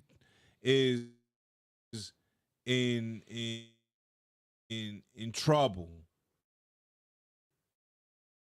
if you're yes, but if it's just because you feel like it's a mistake, you waited too long. Right. You waited too long. You know, I'm sorry, but either you put it up for adoption or you keep it. At 3 months, you waited too long. Now, before the 3 months, then that's on you. You don't want the pregnancy? Fine. That's on you. Because, you know, it's their body. Right. You know, and then, see, this gets really messy. But yeah, that's what I'm saying. Again, it gets messy because the father has no rights. Right. None. So if that's your baby that she's carrying, I don't have a say. Like, well, I want the child. Right. If you don't want to deal with it, then if you don't want, I want it. You know, it's complicated. Right. It's a very complicated issue. But I just think I'm not for banning it though. No, neither am I. I'm not for banning Neither it. am I.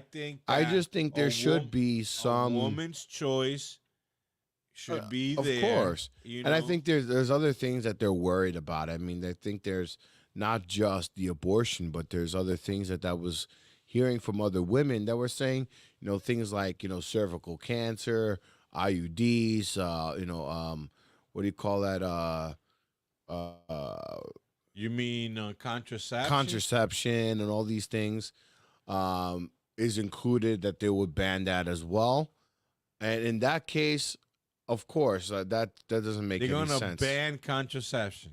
That's what Project 25 is about. Apparently, that's what I'm hearing. A lot of women are under the impression. But then that's counterproductive because contraception prevents you from unwanted pregnancies. Right. If you eliminate the contraception, then you're going to have unwanted pregnancy. Then you're going to have the unwanted pregnancy. Right. So that's ridiculous. It is. It is. But I'm saying the whole thing. I mean, this whole damn bill is ridiculous. I can't see a politician saying, you know what? It's not right for a woman to abort a child. So she should be responsible when she is having relations with a man. Responsibility is what? Making sure that either the man is protected or you're protected. But then you're going to be like, no abortion. Abortion is not allowed. And you know what? You can't protect yourself either. I mean, that makes no sense. Yeah, it doesn't make any sense. That's ridiculous. But that's what I'm saying. I think the whole idea of that's why this Project 25 makes the whole thing doesn't make any sense. Even Donald Trump said, like, "Whoa, that's out there." Right. You know, like. Well, let's finish playing. They even said that they want to castrate men and all this stuff. Let's walk through some of the provisions of the mandate. It calls for eliminating the Department of Education, eliminating the Department of Commerce, deploying the military for the use of domestic law enforcement against protesters under the Insurrection Act of 1807. It also has the repealing of Schedule F status for thousands of federal employees to allow a president to replace career civil servants with unqualified partisan loyalists. That's probably my favorite of it. It also prohibits the FBI from combating the spread of misinformation and disinformation, like Russia and China, who are actively trying to interfere with American elections. I don't know why or how anybody can support Project 2025. And I know that there was allegedly a joke about dictators and whether or not that's funny, but in the United States of America, dictatorships are never funny, and Project 2025 is giving the playbook for authoritarianism as well as the next dictator to come in. They shouldn't even mention women's rights. Yeah, I guess not in this particular clip. I guess not. But you know, let's move on. Yeah. I'm pro-choice with limits. Right. I'm pro-choice with limits. I do not agree with this, banning of contraception. That's ridiculous. And I'm also in accordance with the whole thing with being at a state level. The president got bigger fish to fry. Yes. Yes. Because this is the way our forefathers constructed these United States of America. For national issues, we come together. Right? Right. But each state should have their own laws and govern themselves. Yeah, so here's some other specific actions of the bill. On abortion under threat of funding loss, require liberal states to report to the CDC accurate and reliable statistical data about abortion, abortion survivors, and abortion-related material deaths. Require treatment of fetuses born alive after abortion.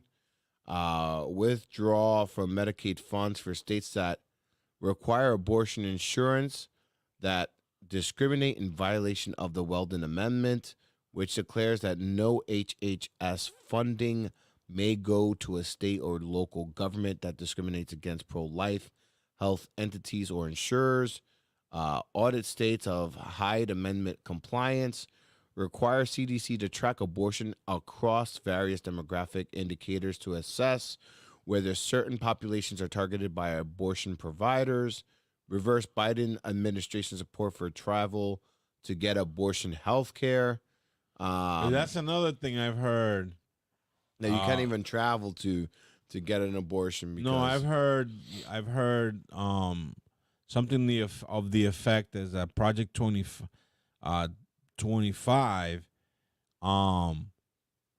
is going to be tracking the abortions, how many abortions you have. And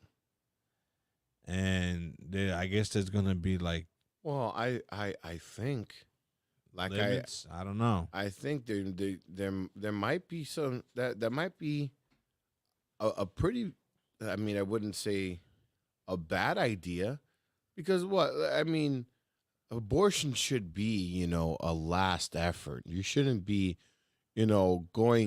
having unprotected sex with constantly and having all these abortions. I mean, I don't think that's conscionable and it's good for our society. But who knows? I mean, I think one of an accident, but serial, like how many is too many? 100? 25?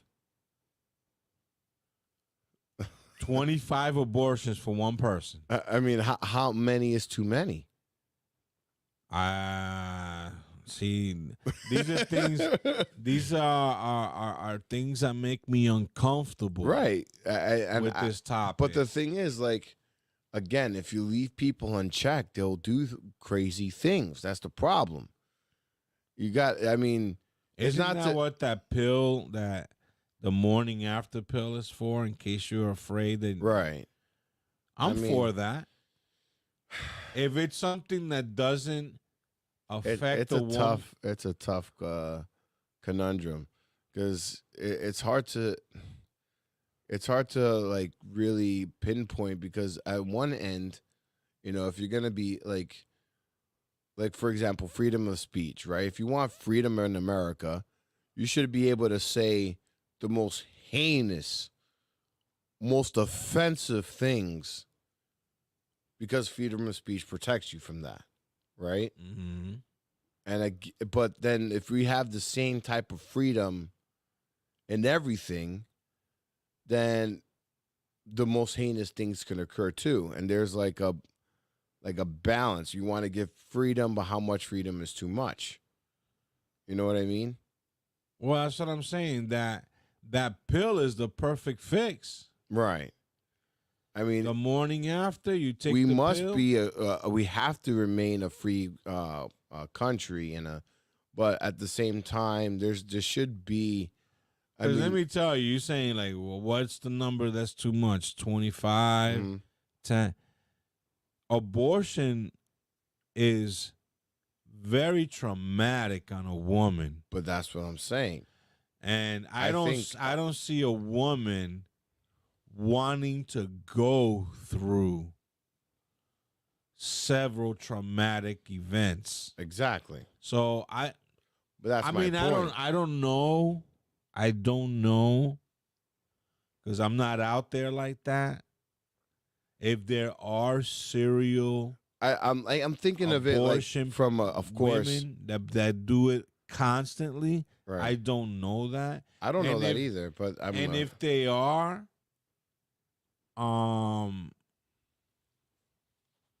that's a problem. I would assume that there's the outliers in every community, but I think like for example, if you're there's a law that states that if somebody breaks into your house, you can shoot them dead. That you're protected because somebody broke into your house. Stand your ground. Stand your ground. But if you're having consistent 30, 40 people being shot dead in your house, or a few, like if it's happening more than one time, then I think there should be some kind of what's going on here kind of a thing. Why is this reoccurring? After the third person you smoked in your house, there's got to be a cop in there. There's got to be something. 24 hours a day. Something's going on here. Something's happening, right? So I think the same thing should be in the whole abort. I think that's what they're attempting to understand, have the CDC track and log how many you have. I mean, they track everything else. I mean, for crying out loud, they have all these. But now you're going into very. They track everything else. You're going into choppy waters because now there's HIPAA laws and. Yeah, but they track everything else. The HIPAA laws protects them from tracking you and all aspects of your medical history. They track you of, when your last vaccine and when did you do this and that. They track everything you do. I mean, you go to another country, they can get your medical records. I mean, if you go to another state, they'll get your medical records too. I mean, they track you. In the medical field, you're being tracked. You're being logged and tracked for sure. Because if, let's say, you're a person that is, specifically going to a doctor to get pills or something like that, they put that in your medical record. And every doctor you go to, they're going to see that. And they're going to already think of you as suspicious. Right? You're being tracked. Oh, of course. Regardless of whether you want to be tracked, you're being tracked. Yeah, but you're being tracked from doctor to doctor. Not. But I think even where does that information go? I mean, the CDC gets that information if they want to. The government can get. But the anyway, information. let's pause on the abortion issue and the tracking. Yes, but let's find out how we're doing. Yes. In the election. Yes. I think we digressed a lot into this issue, but the reason we brought it up is because that's what was that? Go back. That is the let it cycle through. the numbers. Did I Yeah. see Trump is at 220? Yes, he is. Wow, he is. How much does he need to get over? 210, 210. Oh, 210. Okay. To 270 is what he needs. Wow. So I don't understand. Some things are just strange. How is it that a state like Texas, are there more people in Pennsylvania than they are in Texas? I don't know. Check the population of Texas. I'm curious about this thing. Okay.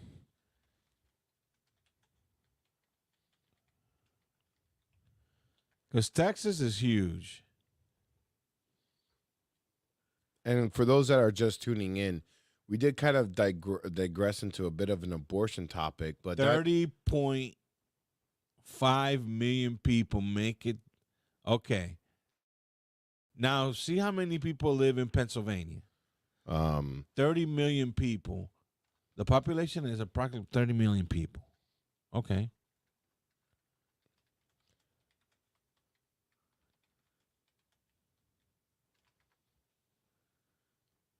So yeah, we were digressing a little bit on the abortion topic. The reason for that is because we were 12 million. 12 million, yeah. So how does Texas count their votes with faster than Pennsylvania when Texas got 30 million and Pennsylvania has 12? I don't know. That's ridiculous. That's ridiculous. That's a great question.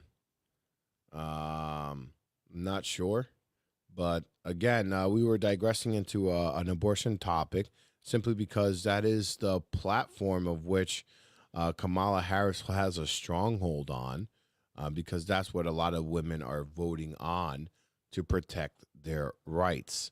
And I'm with you. I'm with them. I have a daughter. I want her to have rights. I don't want my daughter to grow up in a world that she doesn't have rights, especially rights of her own body. 100%. Well, I mean, to me, it should be a no-brainer. They should make it into like a part of the First Amendment. But you put in all men and women are created equal. But you agree that it should be at a state level.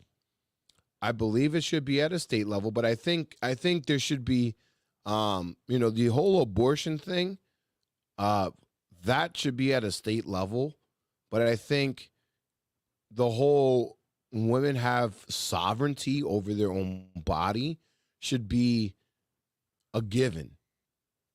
That should be a given. Everybody should have sovereignty over your own body. Right. Why? So because it's my body. Right. Freedom of speech and freedom of body. Put it in there. Right. Just put it in there. My body, my choice. Precisely. So if I don't want a vaccine, that's what I was going for. Then it's my body, my choice. If women have the choice to terminate a pregnancy, which I'm all for it, with limits, because after 3 months, I think. Again, we'll leave that to the states. You vote on that. Your clock. You had to be on top of it, like. Right, and maybe that should be it. That should be it. At the second month, didn't you know something's growing inside of me? But that should be it. It should be that your state determines what month you're able to, the limits. The limit. At the same time, I should have the right to be like, no, I'm not going to take a vaccine. Right. I'm not putting in my body the poison that you've concocted at a record pace. I'll take my chances. Right. I'll take my chances. Just to go to a government facility or a school or what have you. Ooh, 214. 145, 214.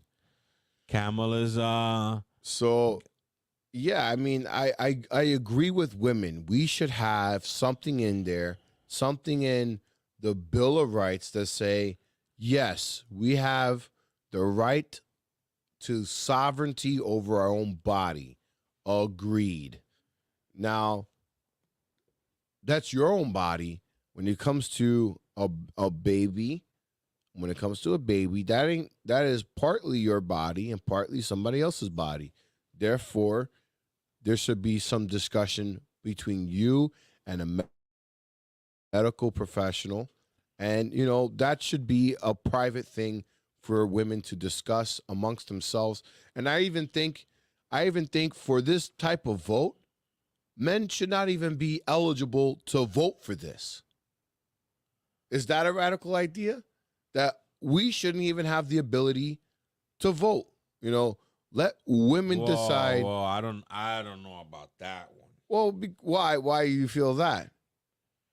Because what that doesn't really, your body, you're not a woman, so you can't. How can you speak on that? How can any man really speak on that? I mean, we should have a consensus on there should be limits, but at the limit of where you think it should be okay, I think it should be. That sets a dangerous precedent.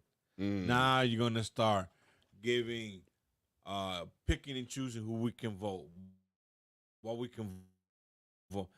No, everybody votes on it. That makes sense. That makes sense. Let's not complicate. That makes sense. You don't want to give too much precedent to something like that. But at the end of the day, So like now, if I want, what's a male thing? I don't know. Testicular cancer. I guess. I don't know what.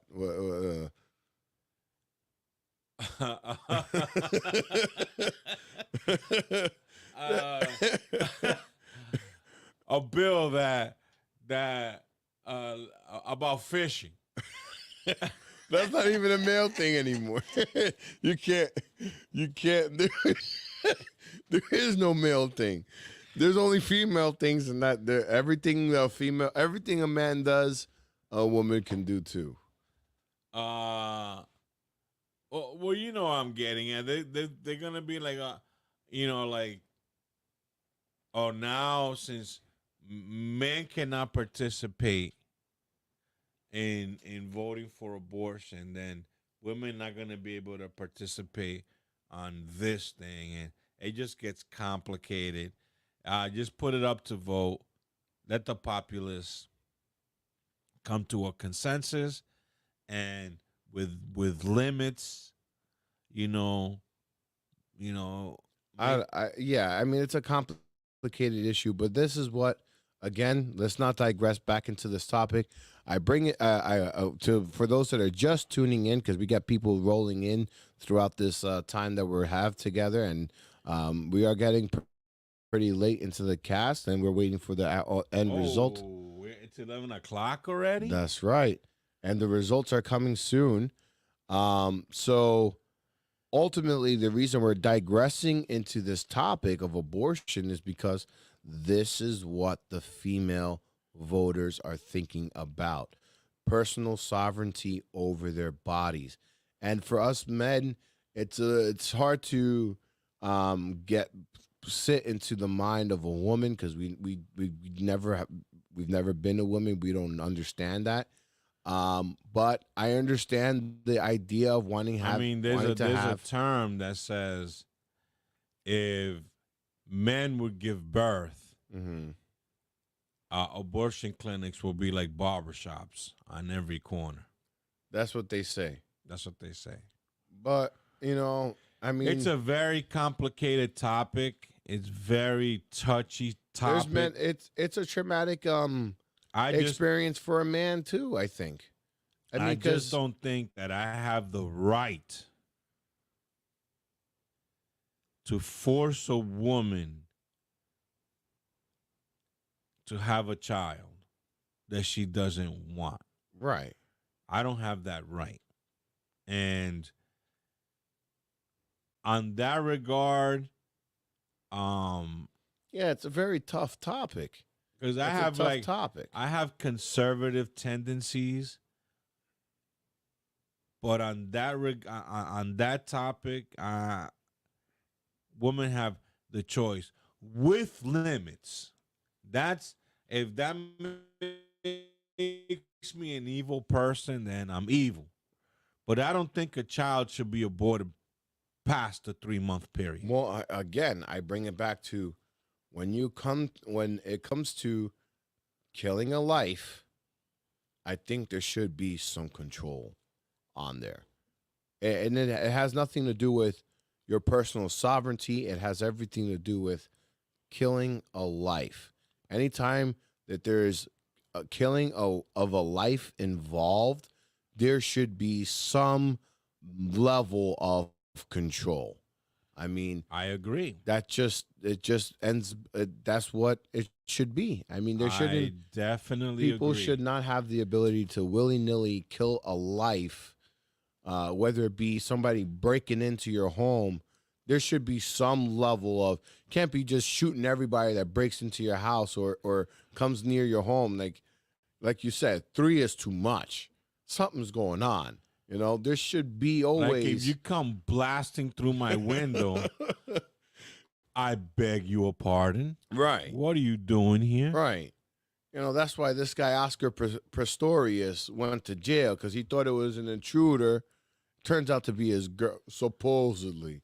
Turns out to be his wife or girlfriend or a fiance. He thought it was an intruder, supposedly.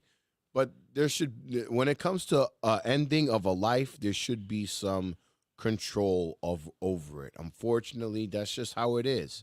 Because if there's no control, people would do some heinous things. And we don't want that. Nobody in society wants that. I think the perfect solution for that one is, because that's what the Republicans are worried about. They're worried about after birth, you know, like, oh, well, it's an abortion. You get yourself a burner and you shoot that boy in the gonads. I don't think he's going to be getting up pretty soon. Well, supposedly, you know, it's more legal for you to shoot to kill than shoot to maim, because... Well, a burner is, you know, not a lethal weapon. It just incapacitates you. But anyway, that's another hot topic. The right to bear arms, like. But again, if you look at what Kamala Harris specifically is saying, what she's running on, she's saying she will grow the middle class. You haven't grown the middle class now. She's fighting to lower costs of housing and groceries. How is she gonna do that? She has no plan in place. And the way she's gonna do that. No, she does have a plan in place. If you go to her website and you click it, and you can read the whole thing. Well, no, her plan. You know. Okay, so this is my thing. Also, your plan is on a website. Mm-hmm. Okay. Tell me what's on it. Go ahead. No, it's on. No, you came up with this shit. Right. So then tell me it. Tell me what it is. Right. She doesn't. She doesn't know. She doesn't know. Why? Because it's not her plan. Right. And again, the plan for her to lower costs is what? Giving $20,000 for people to buy a home. Now, that sounds great, you know, on paper. But we have this saying on this podcast. It's romantic, but not practical. What that's going to lead to is another 2008 housing crash. You're going to give all these people money to buy a home that can't afford it, and then the market's going to go belly up, just like it did in 2008. You know, and the more you try... She's making these promises. These are Band-Aids. And then again, you know, how are you going to pay for it? Because right now what is she going to do? An executive action? Oh, every couple who has a child I'm going to give him $6,000. That's going to be her executive. But even doing that, where are you going to get this money from? Because we are that's in what I'm debt saying. $30 trillion, and it's not going down. Where are you going to? We're going to borrow more money to pay for this stuff. I think the problem with these issues is that it's like going to the gym, right? But it's again, I don't blame her for not having a solid plan because this thing was thrust upon her. Right. But I mean, she is the VP. She should be some kind of aware that her role is to take over. So I'll take a page out of the Democrats. You know, you say to yourself, you tell them, she was supposed to be the border czar, and all these illegals came in, and she didn't do nothing about it. Right. But she's only the vice president. She doesn't have she got nothing to do with it. She's only the vice president.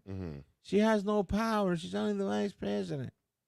So now I say I don't blame her for not having a plan because this thing was thrust upon her.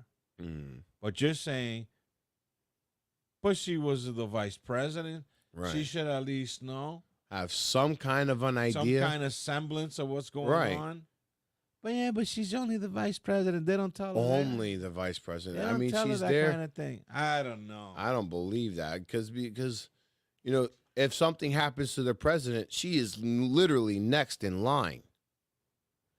And that's another thing. Like I'm like also, if you're a president of a company, the VP should know what's going on in the company. I think they should. If they don't, they need to be fired immediately. I mean, how could you get to the level of VP? You don't know how this company runs. Well, that's a conversation that I've had with the Warlock. Whenever there's a Senate meeting, a hearing, either with the Senate or the House of Representatives, look at your representatives. These people are a hodgepodge of weird. Yes. They're all weird. Yes. But that's what Elon Musk said. They all look like nuts and they're all not together. It's like Elon Musk made a really good point, which is the reason why they hate Donald Trump is because they know he's going to release the Epstein client list. And a lot of them are on there. And that's the problem. That's why they hate Trump. Because a lot of the Democrats, like you said, are weird and are into weird things and are doing, I'm not saying Democrats alone. It's on both sides. They're on both sides. Well, why do you think all these Republicans, like Cheney, are supporting Kamala Harris? Because it's on both sides. Yeah, it's on both sides. Both. You look at these meetings. You ask yourself, how did this person get so high up into the government echelon? Because they look nutty. You got people with toupees like falling off to one side. Oh, and have you recently? Speaking of which, Joe Rogan bravely had Mr. John Fetterman on his podcast. And have you seen it? No, I haven't seen it. Boy, what a hard podcast to listen to.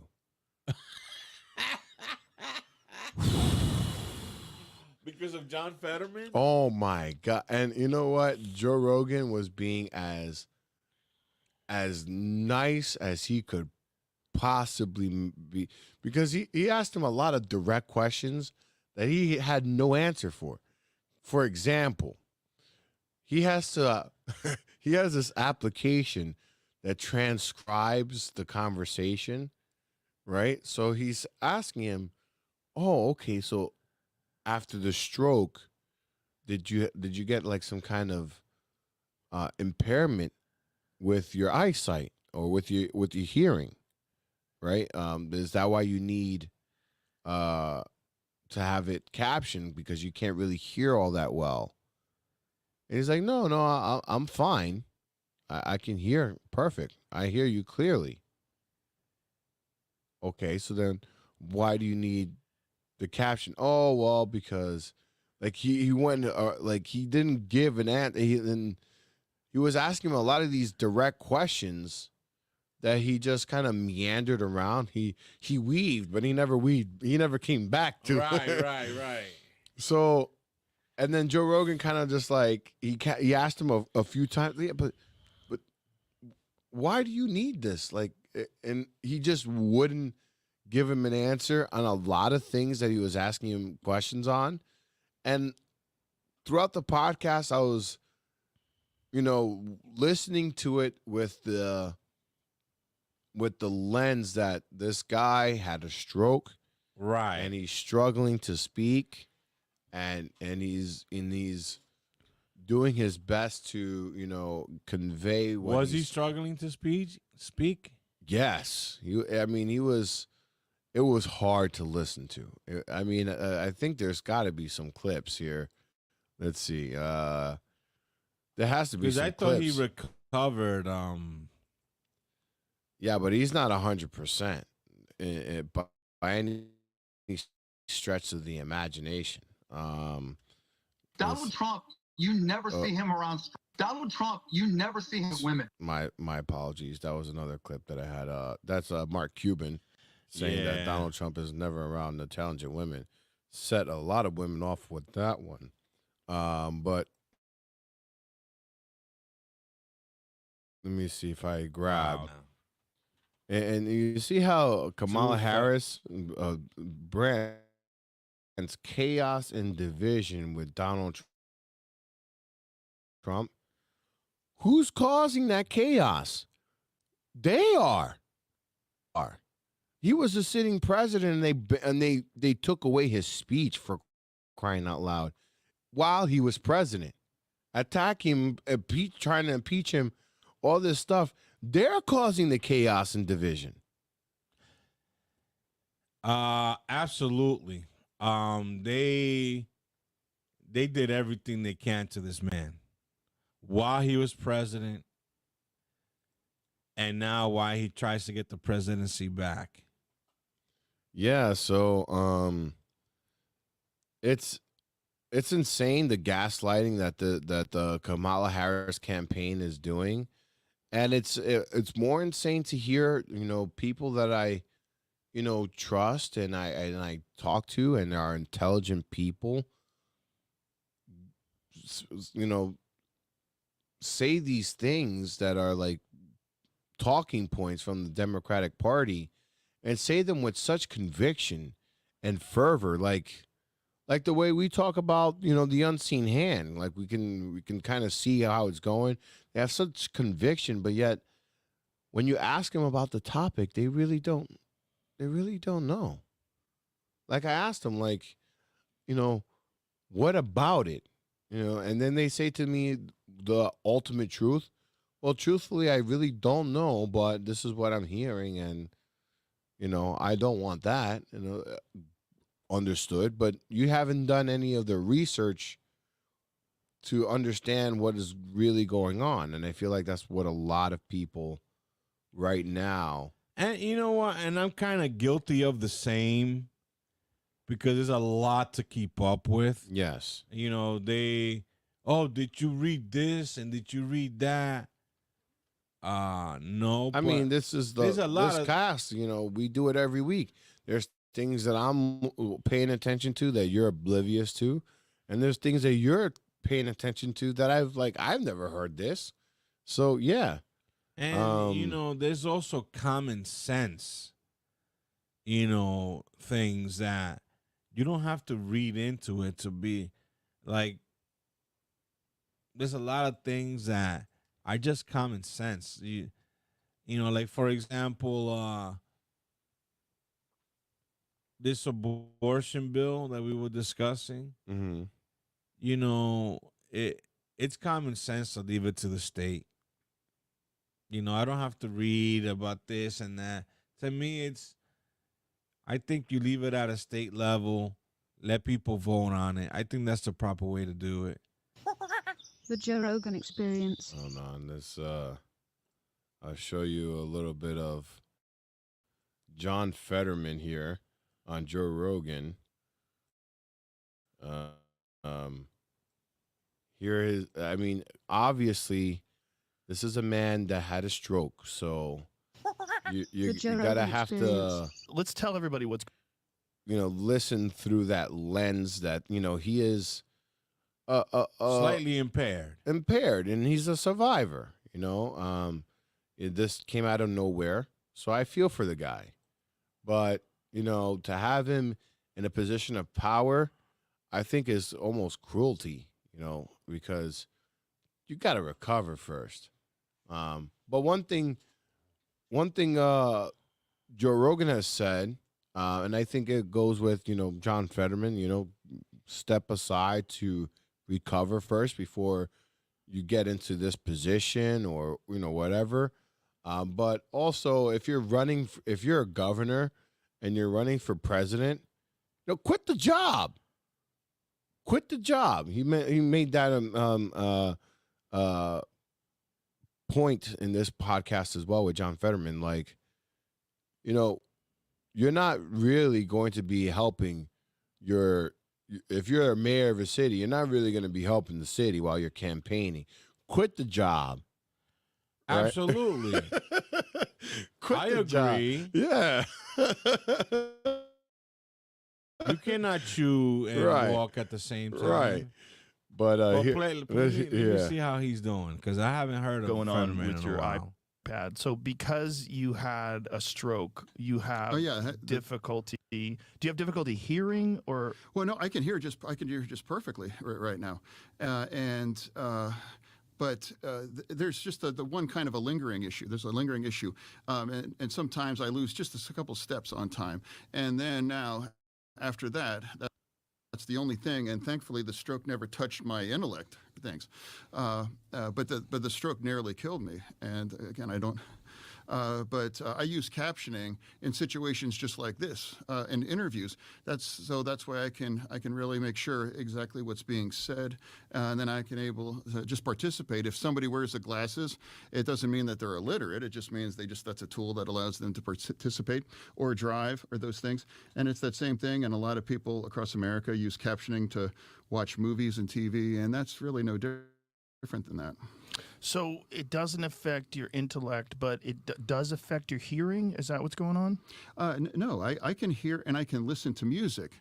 The difference with music, for example, is that as long as there's muscle memory, I can remember all of those kinds of music things. But it seems unlikely at this point that there are not going to be any kind of new favorites emerging like that. Because so you essentially can listen to the same old music forever? Yeah, no, it's wait a minute. I mean, all of the. You see, he weaves in a way that. So he is saying that he cannot like new music? Yeah, supposedly. Is that a thing? Is that real? Like, well, I mean, there's brain damage, when it comes wow. to stroke. So he cannot. So if like you hear a new jam on the radio, he can't jam to that new jam? I don't understand that. Well, I guess or he forgets it after a while. Listen to his explanation, because I'm still struggling to understand. Motorhead, The Cult, all those kinds of things. Like, I haven't lost any of the Def Leppard and those things. Well, and I saw the record of Whitesnake, but all those things. Yeah, I know. I mean, I think we're both in the 50s, right? And we grew up with the Crew and all those kinds of things. So some people might judge me based on my taste on music, but I mean that's kind of where. Listen, people are going to judge you no matter what. You're a big giant giant guy who wears hoodies and you're a senator. like, so like, no matter what, they're gonna judge you. Who cares? But I'm just trying to like understand like what is going on and here. But so there's some sort of a disconnect between hearing and understanding. See how like, what is it? He's really trying to get to the crux of why do you need the captioning? Well, listen to his response here. Yeah, I wouldn't say it's necessarily a disconnect. It's just about being precise on that, just to make sure that. So if like for an interview, just to make sure of those things. So it's really just about captioning. It really is. So why do you think he needs it? To be precise? So to be precise, it's about caption. So does he have a hearing?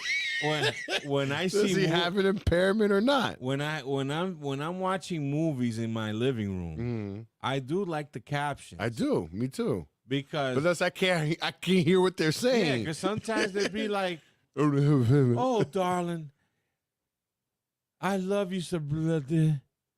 I'm like, "What?" And oh, darling, I love you so bloody. Like, what is he saying? So I put the caption on, and then I'm like, "Oh, okay, that's what he's saying." Right.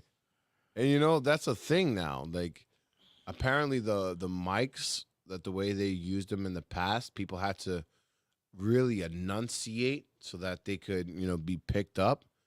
But now with a small screen, they already anticipate that you're going to have captioning on there. So they fudge it a little bit so it could look more accurate. And they figure we'll read it in the caption. So they're, as opposed to enunciating it and exaggerating it a little bit so that you can hear it clearly. Yeah. So now by not doing that, it seems to be more natural. Right, but then the victim is us, that we gotta be like, what? Yeah, exactly. So this is John Fetterman, and a lot of his responses throughout the entire interview was like this. It was like he's asking him like a really simple question. But are you having any impairment? Let it play, because he still hasn't answered the question. He's not going to. It's just a tool, no difference. I mean, for this is like my eyes, in the sense for glasses. That just right. I understand. So it just gives you a little bit more precision in what you're saying. And understanding. What was it like running for senator right after recovering from a stroke? That had to be a nightmare. Yeah, I don't recommend that. I don't recommend that. Because you seem to have recovered quite a bit since then. Oh, yeah, no. But during that time, you were really struggling. And sure, absolutely. Like, it was a rough conversation after that. They brought me into the hospital, and then I went under. And then I woke up, and they said, hey, we got it. We got the clot. The clot that essentially just killed me. And I'm like, oh, that's good. And then just kind of went back under. And at that point, I had no idea where we were at on those things. And then I had, the next morning, I woke up, and then a doctor came on, and he had kind of a grim kind of a look on his face and things. And my dad was there sitting next to me at the bed, and I was like, well, hey, Doc, I mean, what's things? You know, what do you think? it's What do you like? it's and he's this like, guy's delegate. He's a senator. Like, he's struggling in this interview. That's what I'm saying. He's struggling to get the thought across. Yeah, I mean, this is, man, I feel for the guy. Yeah, I mean, there's that, and he asked him about about how he got away with just wearing shorts and a hoodie as a senator. to Senate and all that stuff. That I don't understand. What's his logic behind? You want to hear what he said? Yeah. Because he's a slob.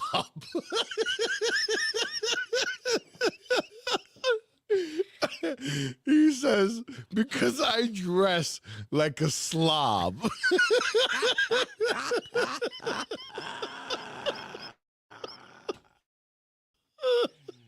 You want to hear it from his Yeah, I mouth? want to hear it from his lips. He seriously said that because he's a slob.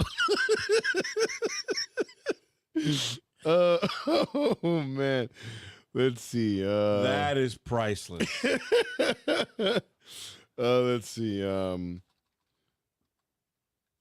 Hoodies. And for people that are tuning in, we at 187 Harris, 230 Donald Trump. Now we're getting into the nitty gritty. Because now what's left? Oh man, is Georgia, didn't clip it, but let's see. Pennsylvania, Wyoming, Minnesota. Let's see. Georgia. An ethos is that I'm not ever going to be mean, and I'm not going to be personal about that. So let's see. Kind of out of it, but that was the clot that all but took my life. It's I think. Hold on. $174,000. Impact.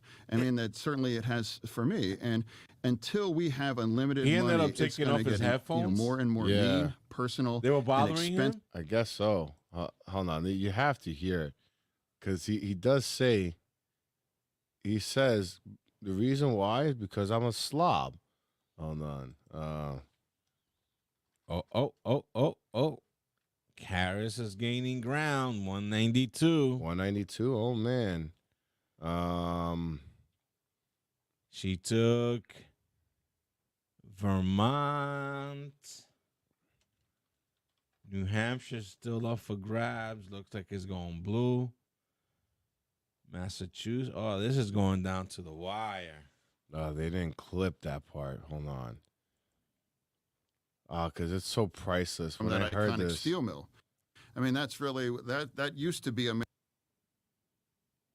Oh no. Buildings are gone, and that whole region has just been. And there's a paradox, you might. And they were both in the media, and both one was worked for an incredibly elite organization. Oh, you know what? You know where I might find it? On X. Hold on. Come back. So what has helped you? Counseling, medication, like what are the things that got you back on track other than? Because he does mention. Let's see. Here we go. Right here. Listen to this.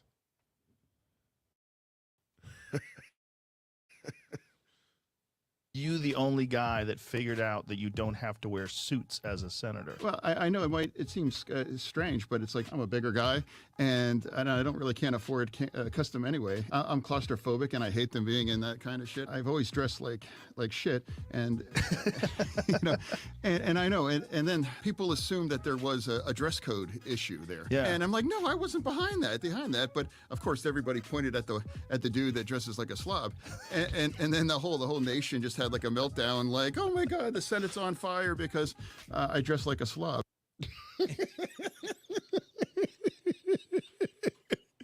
So there you go. He said it, that he dresses like a slob. Wow. He doesn't have money. But he did make a couple of interesting revelations.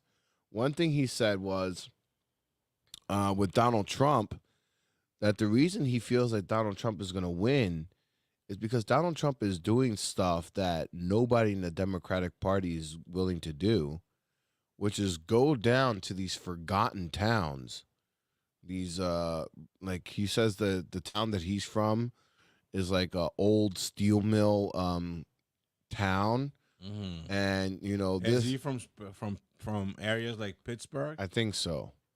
And he says that there's nobody goes there. Like there's like it's a place where a lot of people don't Your even. brother-in-law has some property over there, right, in Pittsburgh? I believe so. But he's saying that he he has seen Donald Trump in these places, in these forgotten towns where people, like, for example, don't have an ID. They don't even have an ID, kind of a thing. Because he was mentioning that this whole thing about having an ID to vote. He's saying that these people out there in some parts of America, they're so broke that they don't even have enough money to go buy an ID. And they're not colored Americans or African Americans or Latinos. He's saying that they're just white Americans out there in rural parts of the country that are really just down and out. And Donald Trump is actually speaking to these people.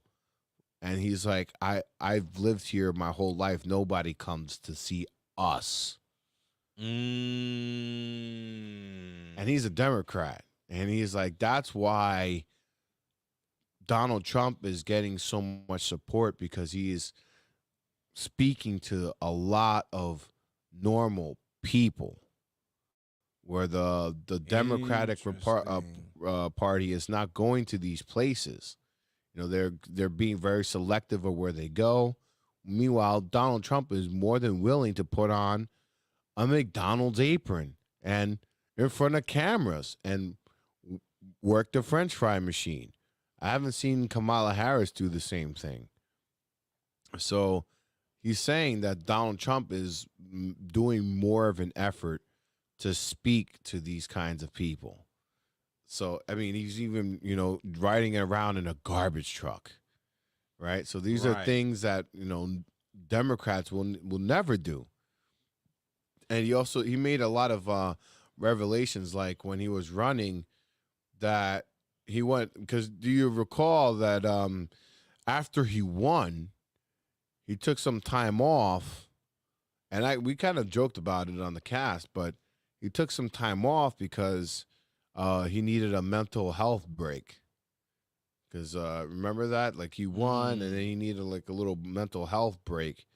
And we're like, what do you need a break for? You won. But apparently there was a lot of money from the Republican side. He said it was like $174 million invested solely to, find dirt on him and put it out there and just, shit all over him, essentially. And he was never used to, like, he's like, I'm not rich like that. I don't have $170 million to, make the other candidate look bad.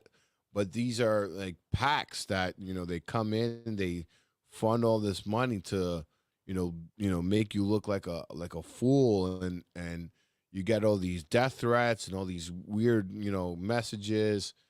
And that really messes with you, because you have imagine $174 million worth of money to specifically take you down, Anesto. You're gonna be a little bit, depressed yourself. Like, oh yeah, for sure. So that was something that he was revealing, that, a lot of what goes on in politics, there's these big super PACs that, are backing specifically to just dig up dirt and get gotchas and, throw you under the bus and find ways to, like, hurt you in any which way. And then it trickles down to your kids, because then their kids start asking, is this true, Dad? Right, and then it starts messing with your confidence and all this other stuff. So I at the time I was like, what the hell? Do you need a vacation after, or a mental health break after you won, But he was giving a little bit of insight on that. But for the most part, it was really difficult to hear this interview because the conversation was very circular. It just felt odd. It was a very odd conversation, just like the way you heard Joe Rogan, ask him several times about, why do you need the captioning, and he gave like a very vague answer. No, my hearing's fine. I just needed to hear you. Yeah, no, my hearing's fine. I just needed to, hear you clearly. So then your hearing's not fine. Yeah, precision. It's captioning. Yeah, it's captioning. So yeah, there's That's tough. That's tough. I feel for the guy. Yeah, I feel for the guy, and 2:30. He's getting closer. When do they? Kamala's 2:05 over here. 2:05. Mm-hmm. This is MSNBC reporting. They're saying what I'm looking at is, let me see, it's Associated Press. Associated Press. So there's a lot of nuggets that this guy Fetterman gave about what it's like to be in politics. And I'm wondering, if that's kind of the same thing of what it's like for Biden to be in politics too, because he too also had a stroke. And had a lot of stuff flung at him. It looks easy, but maneuvering through political waters, it's gotta be difficult. Yeah, and I think that the whole thing shouldn't be, let's find some dirt to personally assault the character of your political opponent. It should be, explain your mission, what you're looking to accomplish, and I never understood, and educate the population on your mission. I never and if it makes understood, sense, like, if you're running for office, how do you correlate the fact that you might have had like an affair, right, with a woman outside your marriage, to the needs of the people?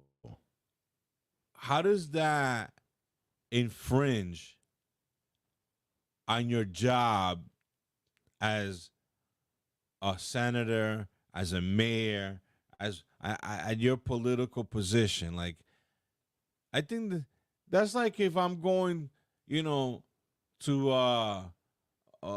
work, and my boss be like, I'm gonna have to let you go because I heard you were unfaithful to your wife.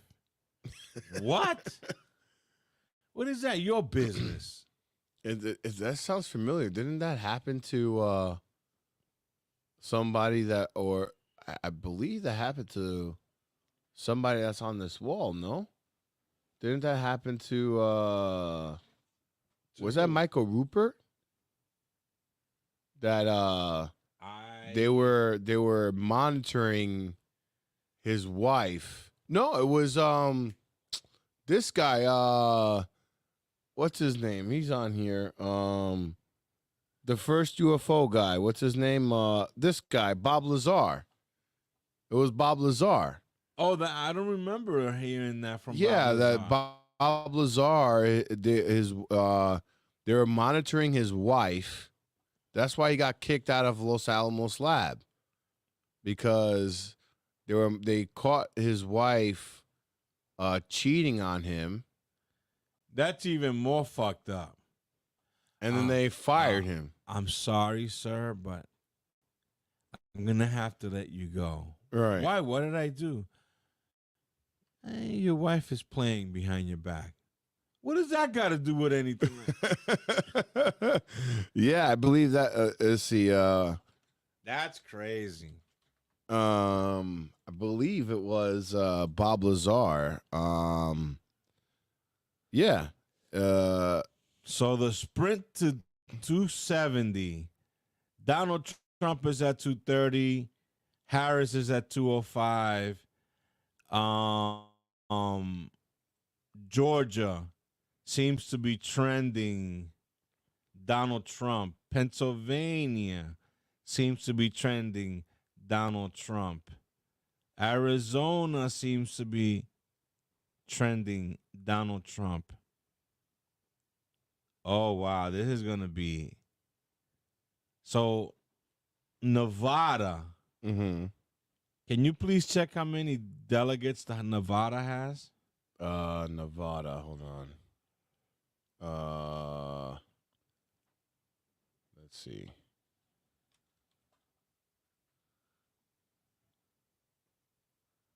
Let me see. 1, 2, 3, 4. 1, 2, 3, 4, 5. Ooh, this is gonna be close. It's gonna be a dog fight. Oh man, I'm looking at this map. Depending on what Nevada.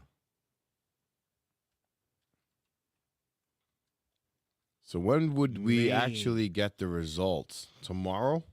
It all depends. Like, yeah, 205 to 230, and then you said Nevada. So Nevada results are expected soon. It doesn't show. Yeah, but it's really close. 205 to 230. It's pretty close. Yeah, but as you can see, the big states. Arizona looks like Donald Trump is slightly taking the lead in Arizona.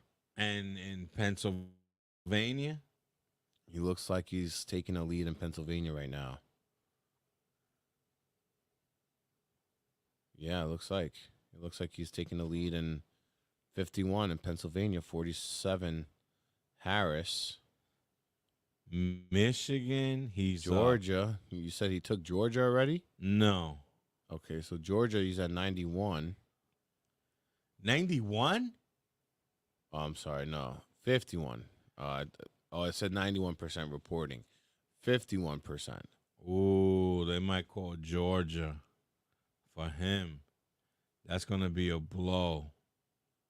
And then, the blue. Pennsylvania's trending his way. Well, Pennsylvania turning red, that's a huge thing. Pennsylvania was always blue. But, yeah. Arizona's split.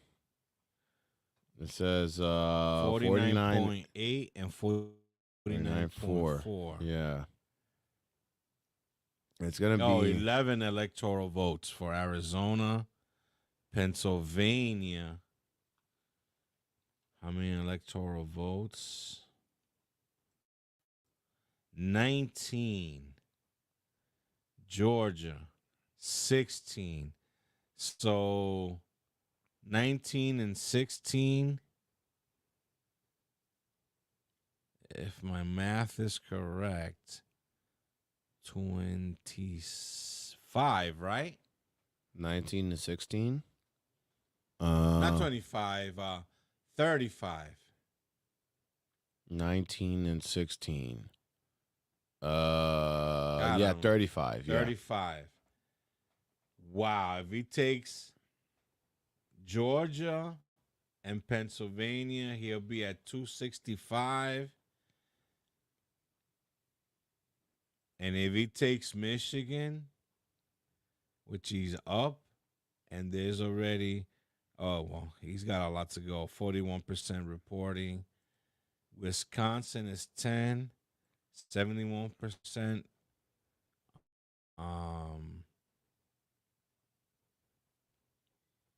Yeah, so I mean, it doesn't look like we're gonna get the election results by the time that this cast is done. But let me see something else. I don't know how much time is left here, but we are getting closer to midnight.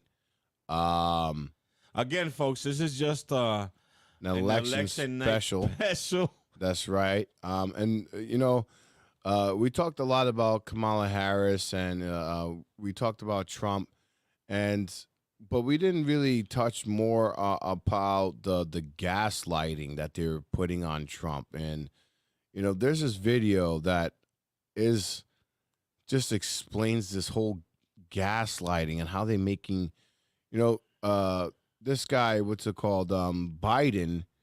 You know, he called Trump supporters garbage, right?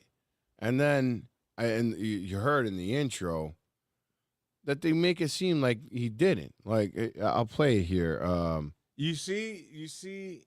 The only garbage I see floating out there is his supporters. Right? And then, this is where I have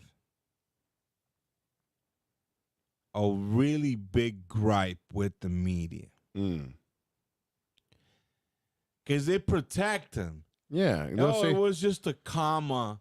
No, yeah, they'll say things like... Question that you asked, no, he does not view Trump supporters or anybody who supports Trump as garbage. That is not what he views. The only garbage I see floating out there is his supporters. Question that you asked, no, he does not view Trump supporters or anybody who supports Trump as garbage. That is not what he views. But let Donald Trump say that. As a matter of fact, I take that back. One of somebody that's next to him, right? Or somebody that is at his rally while he's still on a plane traveling. Somebody at his rally could say the floating island full of garbage called Puerto Rico. That means Donald Trump said that. And, you know, people actually laughed in that.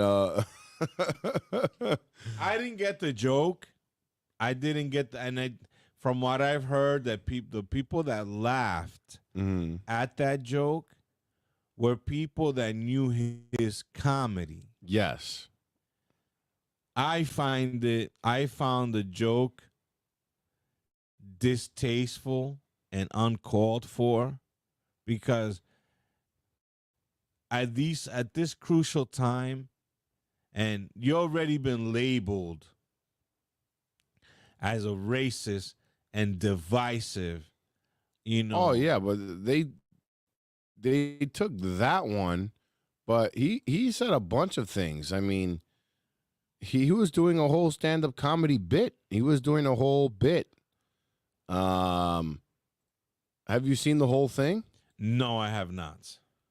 Let me see if I can find it real quick. I believe I have it here. Let's see. But yeah, he was doing a whole bit. Here we go. I'll put this up on screen for you. National anthem, everybody. This isn't exactly a perfect comedy. All right, let's see. He comes on, and I have to say I love Tony Hinchcliffe.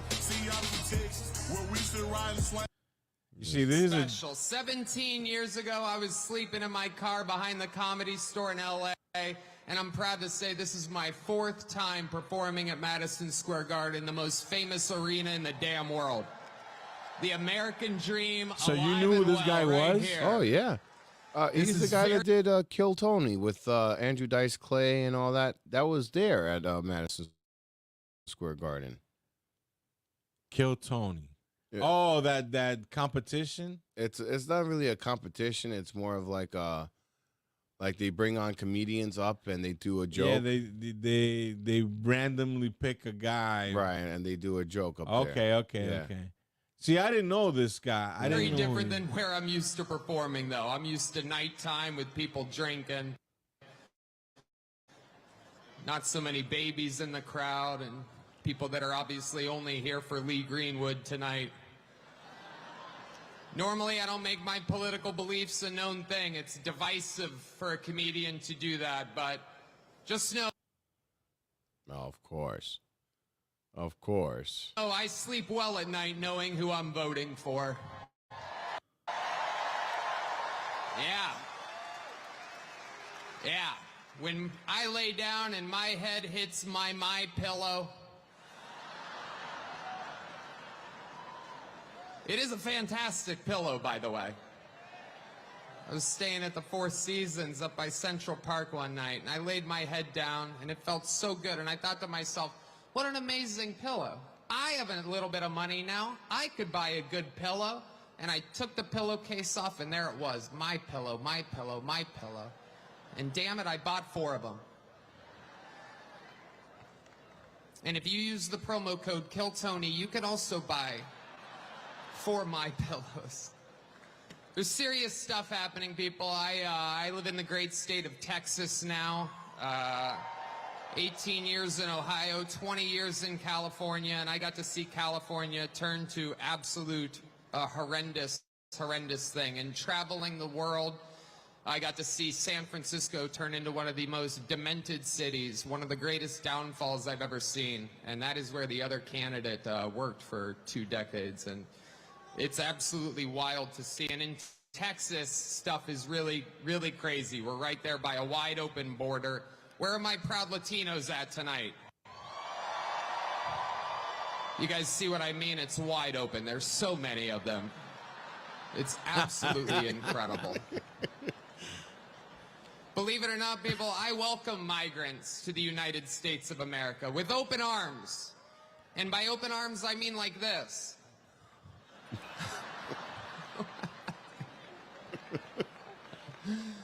It's wild. And these Latinos, they love making babies, too. Just know that. They do. They do. There's no pulling out. They don't do that. They come inside, just like they did to our country.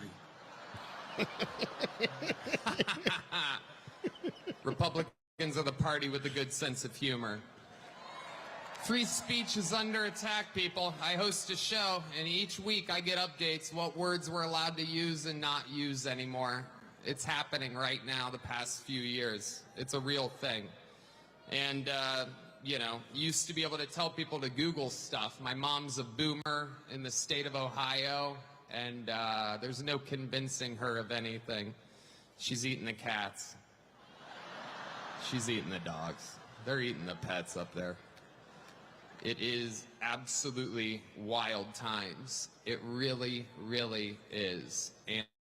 And you know, there's a lot going on. Like, I don't know if you guys know this, but there's literally a floating island of garbage in the middle of the ocean right now. Yeah. I think it's called Puerto Rico. Okay. See, they kind of chuckled at it. We're getting there. And then they're like, normally oh. I don't follow the national anthem, everybody. This isn't exactly a perfect comedy setup. There's some people here. All right. Very good. I like it. I have other policies that I think it should be implemented as well. Like me personally, I think football should be all year round. Yeah. So many great athletes. I don't know about you guys, but I think that Travis Kelce might be the next O.J. Simpson.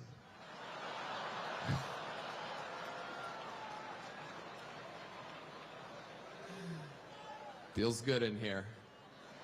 The other side's got a lot of crazy endorsements. Swift, Eminem, Leo DiCaprio, Beyonce. Every day the Democratic Party looks more and more like a P. Diddy party. Oh, okay.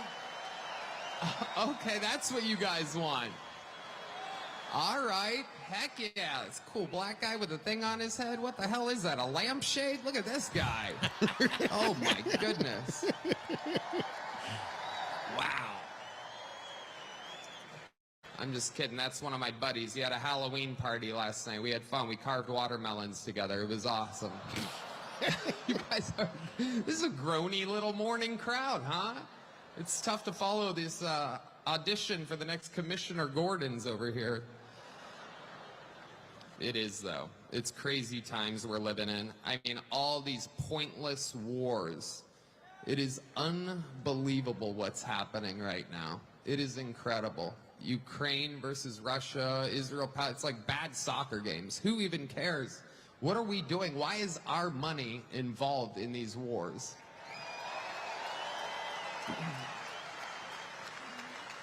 When it comes to Israel and Palestine, we're all thinking the same thing. Settle your stuff already. Best out of 3. Rock, paper, scissors. You know the Palestinians are going to throw rock every time. But you also know the Jews have a hard time throwing that paper. You know what I'm saying? All right, we're having fun now. We're cooking. Hillary Clinton said that this is a Nazi rally here today.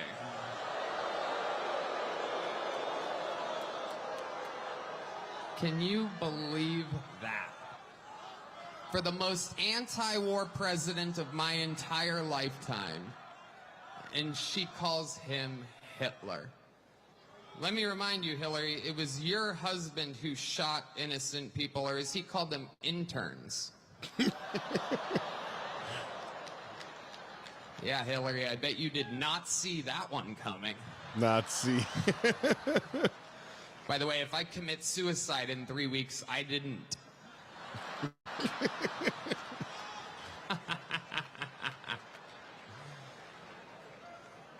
I mean, it's just obvious to me who the right candidate is. There's a guy out here dodging bullets. It is unbelievable, right?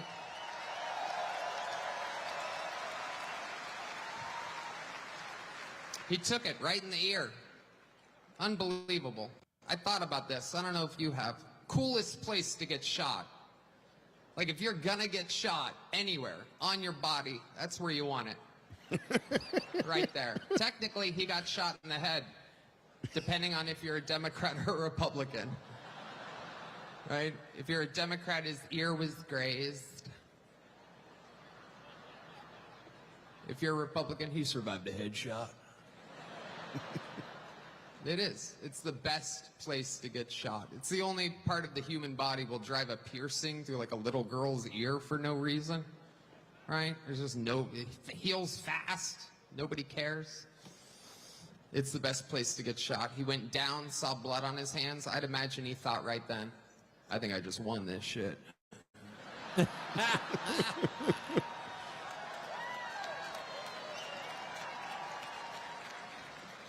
Stands up and says the most American words I've ever heard in my life.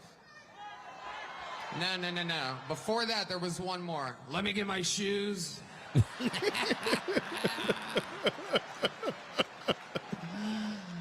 Fearless. Perhaps still with an active shooter. He's talking like a guy that just had the best one-night stand of his life. Right? Like, where's my shoes at? I gotta get the hell out of here. Let me get my shoes. And then the fight. What he did was so cool that Biden got COVID. Oh, yeah. Go back. Look at the timeline of everything again. 3 days after that. That means that Biden, he didn't get that from hanging out with sick people. He was in a sterile room in the White House watching blood running down Trump's face as he pumps his fist. Biden's like,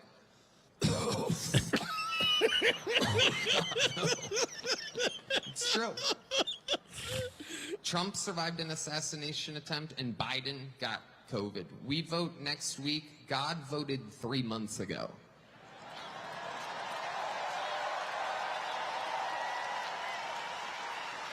So you see how they just take that bit out, but he did a lot of bits on the Latino population, and they didn't care about that. It was the floating island of garbage. It was the garbage business that got him. That got him. You know, so they pick and choose what they want, and it backfired on them because, you know, Donald Trump ended up using it to show them that he really does care about the people, and ended up doing the work of a garbage man. I just don't see let me ask you this. Mm-hmm. Would you have said that joke at that rally? Everything else kind of makes sense. Mm-hmm. That island of garbage is just. Would you have said that joke? I mean, no. But then again, I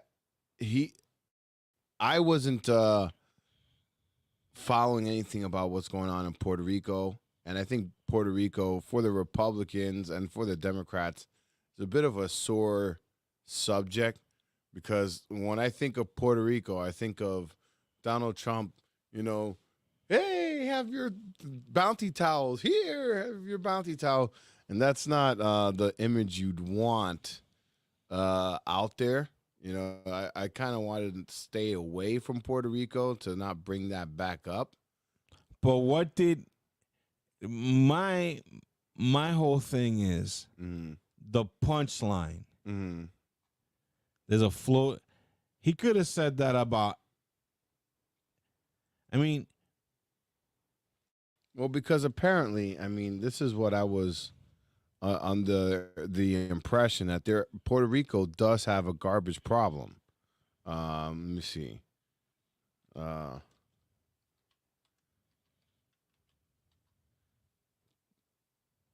They have a garbage crisis. See, Puerto Rico trash problem 7 days ago.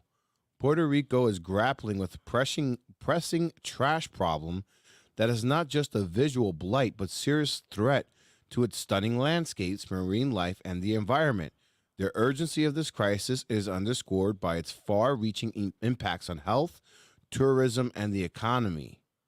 You see? Okay, Look at so Puerto my whole Rico thing has a trash problem. My whole thing is, if you're going to make certain jokes like that, he could have said, "Did you hear about the floating island of trash that's out there? They call it Puerto Rico." And then explain this. Then I will be like, there's really a garbage problem. Right. It's filled with, they have a landfill problem over there. Right, exactly. And then continue. Right. But when you leave it at that, it seems like you're talking about its people. Right, and that's the problem.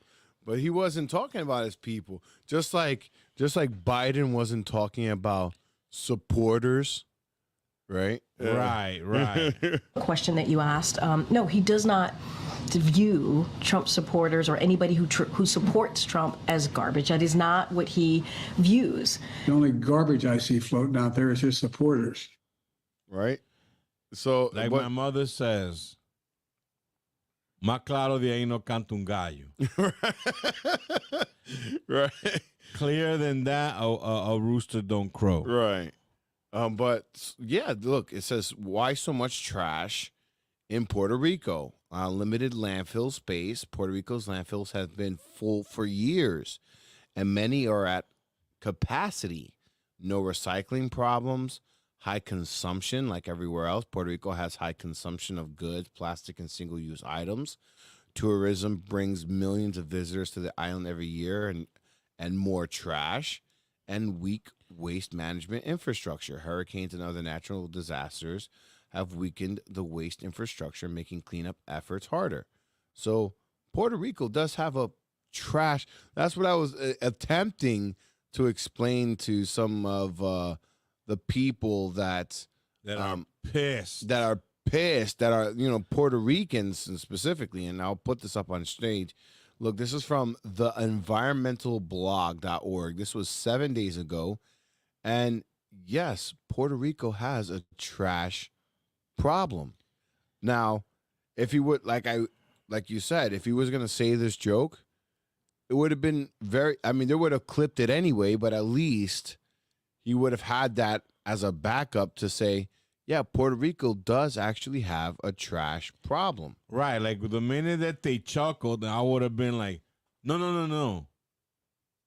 They really do have a trash problem. Right. Don't get it twisted. Right. And that way people can be like, oh. You're right. Like. Right. He's bringing awareness to a problem. But now with that context, you know, it is kind of funny the way he built it up. You know, a floating island of garbage, Puerto Rico. It's kind of funny the way he presented it, because you're thinking of the Pacific garbage patch, right? That's out there, and then he throws in the punchline of Puerto Rico. It came out of left field. Right, so it has a But funny some element. also, even though he's talking about trash, some took it as he's calling Puerto Ricans trash. and yeah, some people are saying maybe it's a double entendre. I mean, with Tony Hinchcliffe, what he's known for is what do you call it? A roast comic. He's there to roast you, an insult comic. He's there to roast and insult you. You know, that's what his whole bit was. He insulted the Spanish community. Look, how many Hispanics are here? You see, there is an open border. You know, things like that, you know, is what he's known for. If it would have been me, but the whole thing behind it was freedom of speech, right? And the Republican Party are there to protect his speech, whether you want to whether you like that speech or not. He still has the right to say it. Right. So I mean, in that aspect, But I if respect it. But if it would have been me, of course, so you could have. I wouldn't even had that.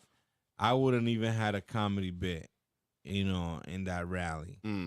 You know, because the things are explosive enough with, you know, the expectation that Hillary Clinton put on that rally, right? With the whole Nazi. But do you think people would have been this how do I say sensitive to these kinds of things if he made that joke back in the 90s? Why you ask me that? Well, because I feel like back in the 90s and the 80s and that time period,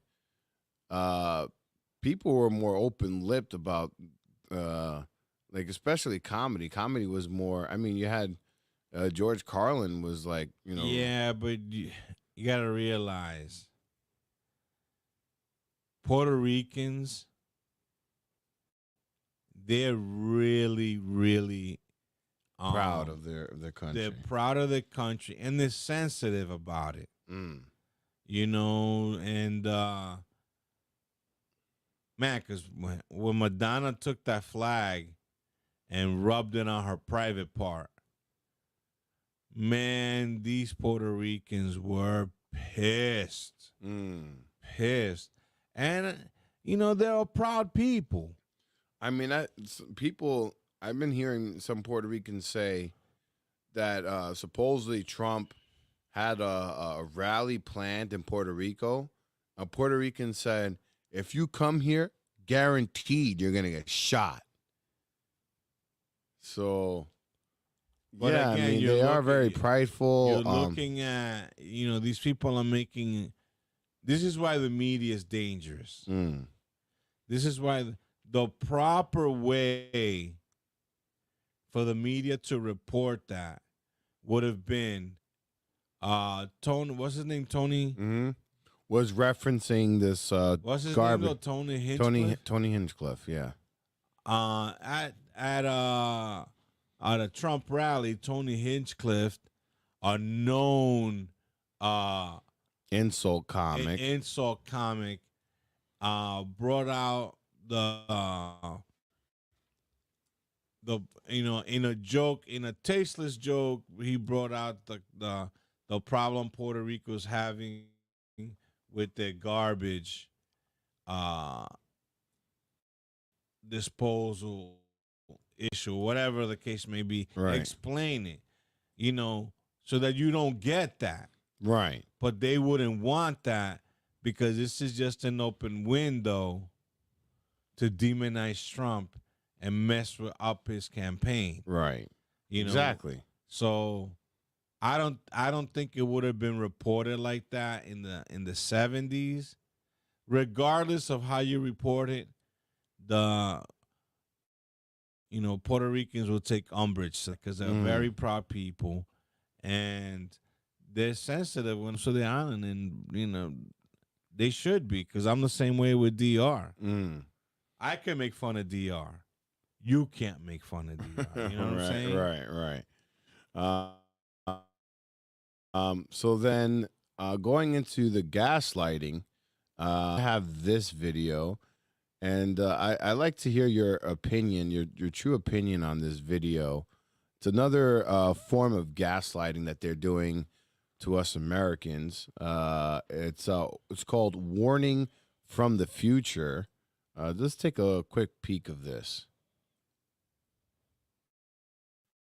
This is what they think of the Trump Republicans. We weren't always like this. We had a beautiful life. The best parties. The most beautiful friends. We thought it was just another election. So a lot of us didn't vote. Why bother? Everyone knew the system was rigged. Many of us even voted for them. I know it sounds crazy now, but we didn't like Democrats back then. We were angry about the vaccine mandates and how they handled the war in Gaza and the way they wanted to censor free speech on the internet. They want unquestioned obedience. So what did we end up doing? We voted for the guys who openly said they wanted to imprison dissenters and use the military against their political opponents. So yeah, we were wrong on that, big time.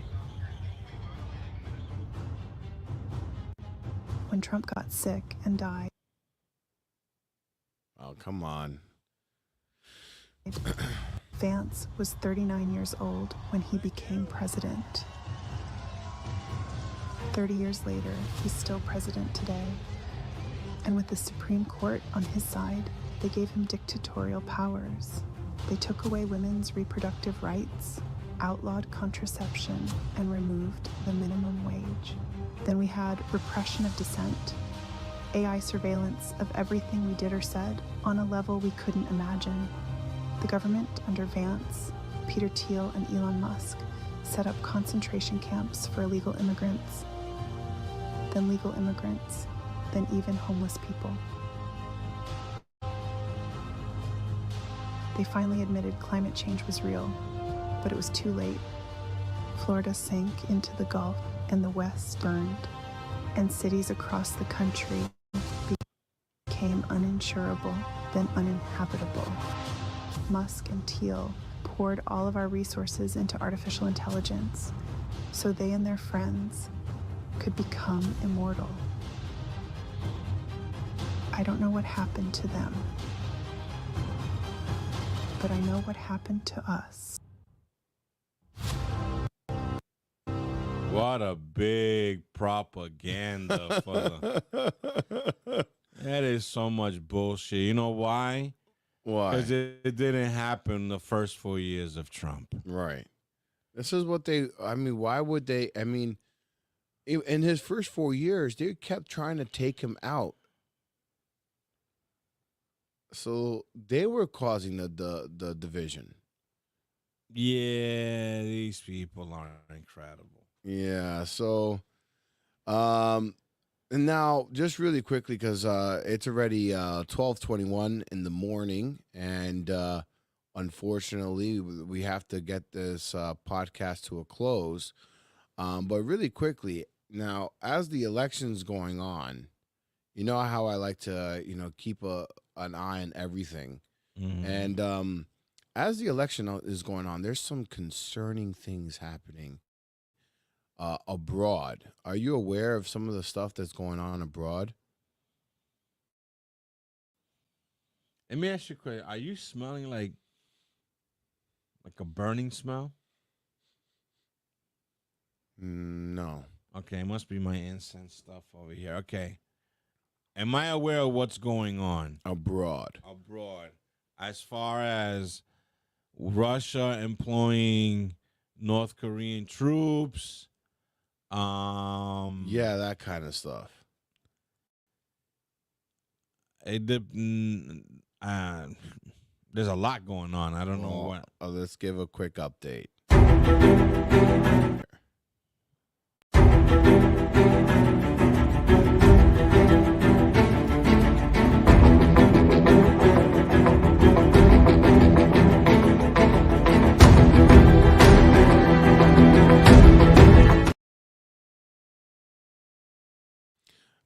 So what's going on is there's a few stories here, like this one.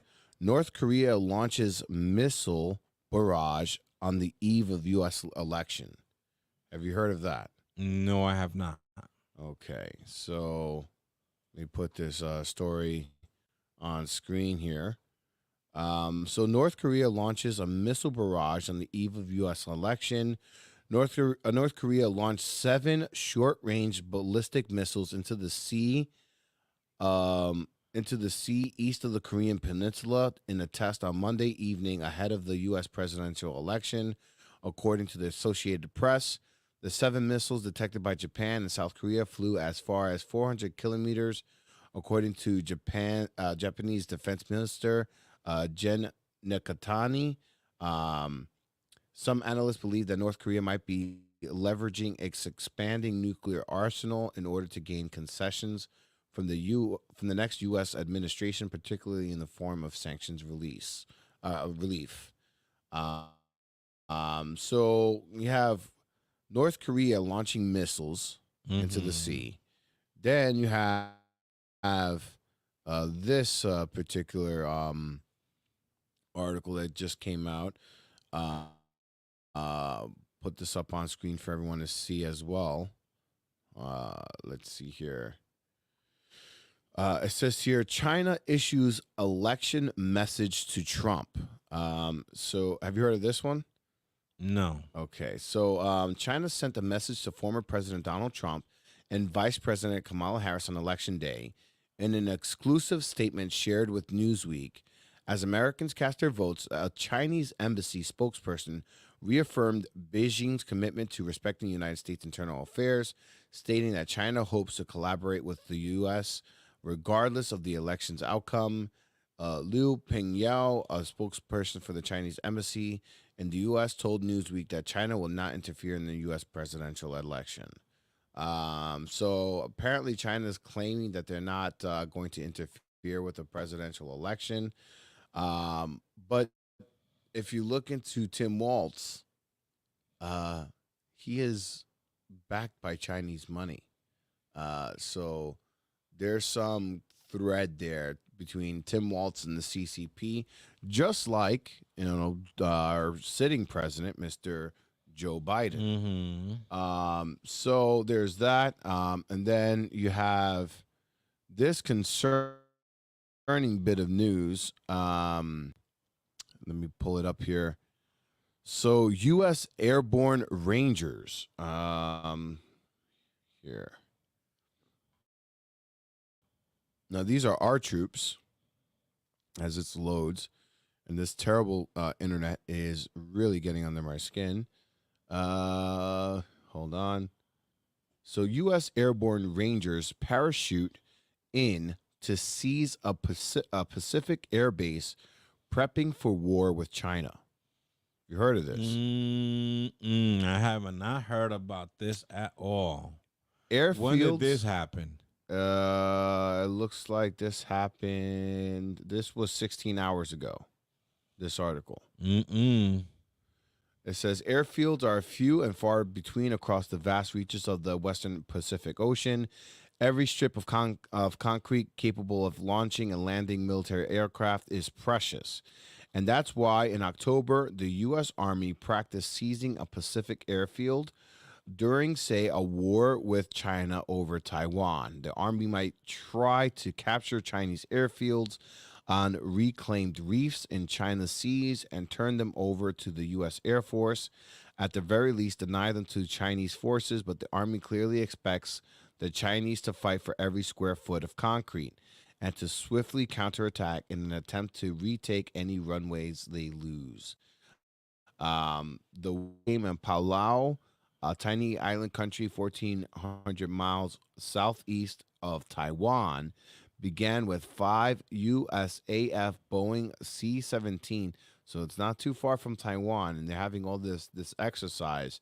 C-17 airlifters and 1 Australian Air Force C-17 flying to Palau's Roman Temtokul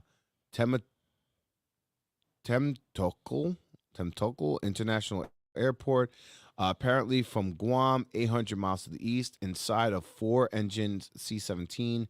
U.S. Airborne Rangers from the elite 75th Ranger Regiment.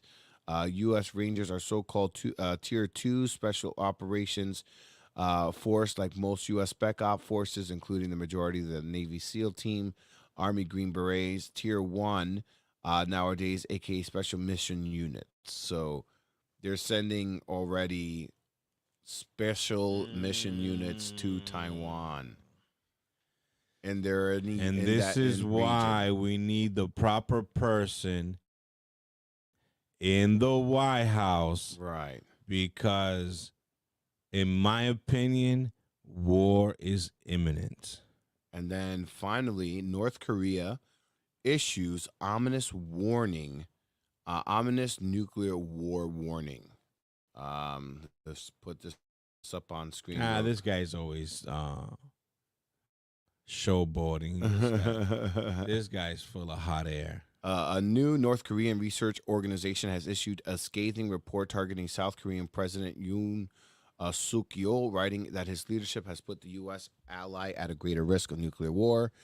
The North state-run Korean Central News Agency said Sunday that the white paper disclosing the criminal colors and a miserable plight of Yoon has been published the previous day by a never-before-mentioned research organization known as the Institute of Enemy State Studies. Yoon's disastrous policy has exposed the Republic of Korea to a danger of nuclear war. They reference hardline statements by Yoon, who belongs to the Conservative People Power Party and is known for hawk on North Korea as evidence of escalating hostility on the Korean Peninsula. So, yeah, there's some gearing up here for war, which makes me feel a little uneasy. It's almost like verbatim of what happened as, things begin to escalate slowly but surely. It kind of reminds me a lot of World War II. So with that, I believe that concludes our election special. Do we have anything else that you would like to bring up to the light? Yes, as a matter of fact, let me see if I can find it. Let me see if I put it up at all at the Trello. Let's see. Hopefully, folks, you enjoyed this election special. And currently, right now, it's at 12:31 at night, much later than I anticipated, but still no election results yet. No, this is not CGI, as unearthly ships the size of a city are coming out of hiding, appearing all over the U.S. ready to attack, and they've been monitoring us. People were terrified after a New Yorker went viral when he recorded a huge unearthly ship moving fast towards him in New York City, near a military base, shooting white. What is this? Supposedly, let me put it up first on the Trello. Supposedly, some rapper did like a publicity stunt. Okay. In New York City.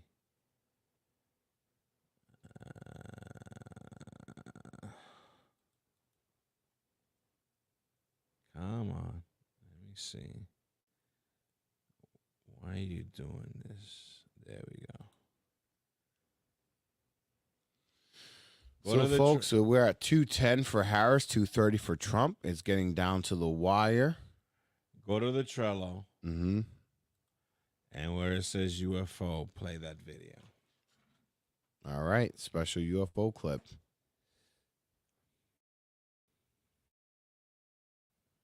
On the election special.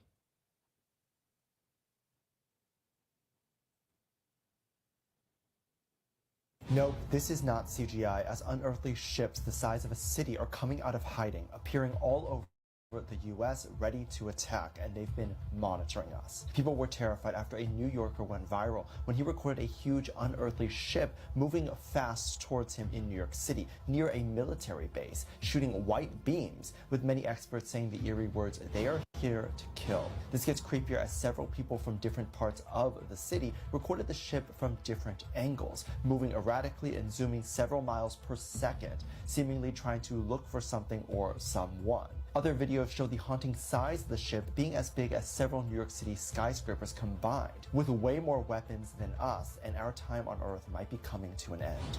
As this all comes after several UFO sightings across the world, with many of them being spotted in our military bases. Others believe this particular New York City sighting is a hologram to promote Little Uzi's album. Little Uzi is Little Uzi. Little Uzi. So, from what I've heard, I don't know how true it is, but this was all holograms projected in the sky. Really? So, my prediction, when I saw what happened at the Space Needle in Seattle. Project Bluebeam. Yes. If that's true, that is a hologram, man, they can do whatever they want. And people are going to believe it. Is that me or is that you? I believe that might be me, because that sounds like usual TikTok stuff. So here. No, I think that might be me here. I think that's you, yeah. Yeah. I wonder where that's coming from. Oh, here we go. All right. So let's see here.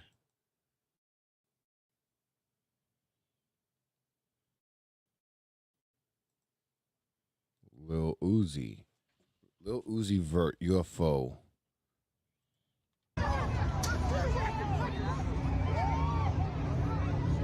What the fuck? What is that?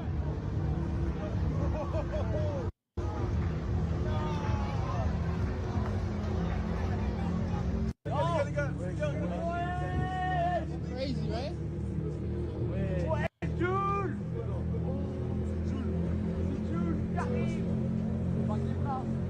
Is that real? Crazy, right?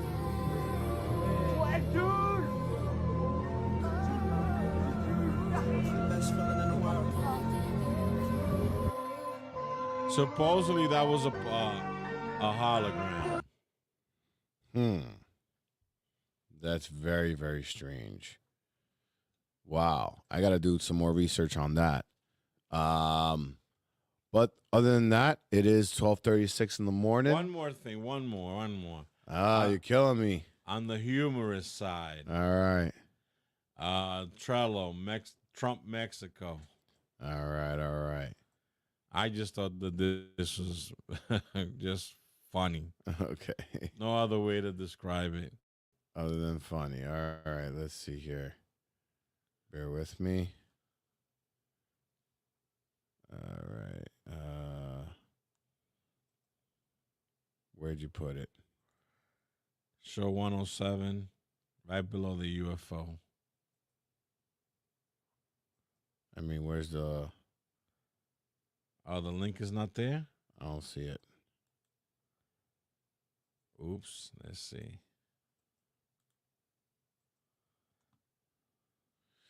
So, yes, folks, it's 2:10 for Harris, 2:30 for Trump right now. Okay, I put it up. Let's see what happens in the morning. I guess hopefully we'll find our presidential nominee soon enough. Well, we're at the tail end here, folks. We thank you all those who tuned in. And here we go. And this is for you. This is for you. This is the final report here.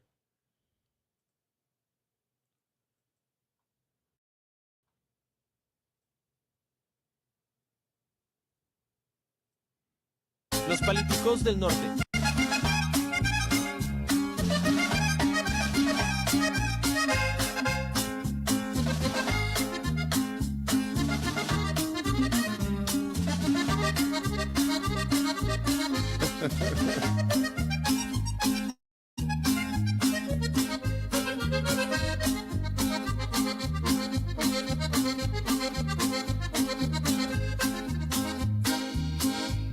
Una palomita blanca de piquito colorado.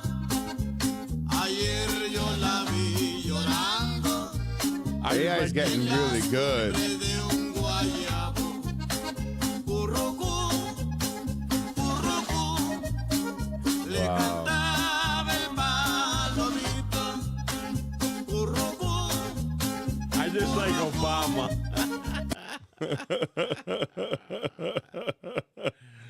Oh man. Oh man. And well, with that, folks, this is just a special. Yes. This is not our usual podcast. not at all, not at all. Close your mouth. Close your mouth. But even though we are not, Just wrap your mouth on this. Seal it. Seal it. Don't, you don't have to put it all in your mouth. What the hell? My apologies. It looks like TikTok automatically plays videos. so again, like I was saying, this is not our usual podcast. We just decided to come on a whim and be with you guys as the election is going on. We thought that by now we would be crowning a new nominee, but it looks like some states just take their time counting. I guess so. I don't know what It would be too easy if they counted at the time that they should have counted. But with that said, this is not going to be an ultimate ending, but I will end it with a prayer so that whoever gets into the office doesn't absolve or dissolve our rights. right, and does whatever is best for all of us as a nation. So here we go. Holy Father, fill me with your divine light and overflowing positivity. Grant me the strength to radiate love and joy in all that I do. Guide me to attract positive energy and repel any negativity. May your presence uplift my spirit and bring hope to those around me. And may God bless America. Hopefully, when I wake up tomorrow morning, we will have a nominee, and hopefully it's the one that we need. And I know there's a lot of anxious people out there. A lot of people are scared. Don't be scared. This American system that we have is designed so that we cannot produce any tyrants, and we cannot produce leaders that are going to destroy this nation. Now, with that said, I do believe in the deep state and that there are powers that be that have an agenda. This is why you got to keep your eyes open and always remember, if the universe is infinite, then so are the possibilities. That's right. And the paranormal is all around us. You just got to look closely. That's right, Happy folks. election night, people. Go to bed early. We'll find out tomorrow. That's right. Peace. Peace. Have a good night, folks. We appreciate everyone that showed up, and I hope you voted. We'll see who will be the ultimate president for the free world. Yeah, let's see who prevails. All right, folks. Have a good night. The Illuminati, people say, is a troll. It's not a troll. What? Well, I mean, it's based on like a factual organization, the Bavarian Illuminati. It's like it's a branch of the Freemasons. Yeah. And the Masons have all kinds of weird fucking like signals they send to each other to let them know what's going on. Like baseball. Baseball is a troll. Well, baseball's not a troll. I'm just saying It's never an exciting sport, and everyone just thought it was exciting. Everybody thinks they're playing baseball. They're really just sending Masonic signals. What were the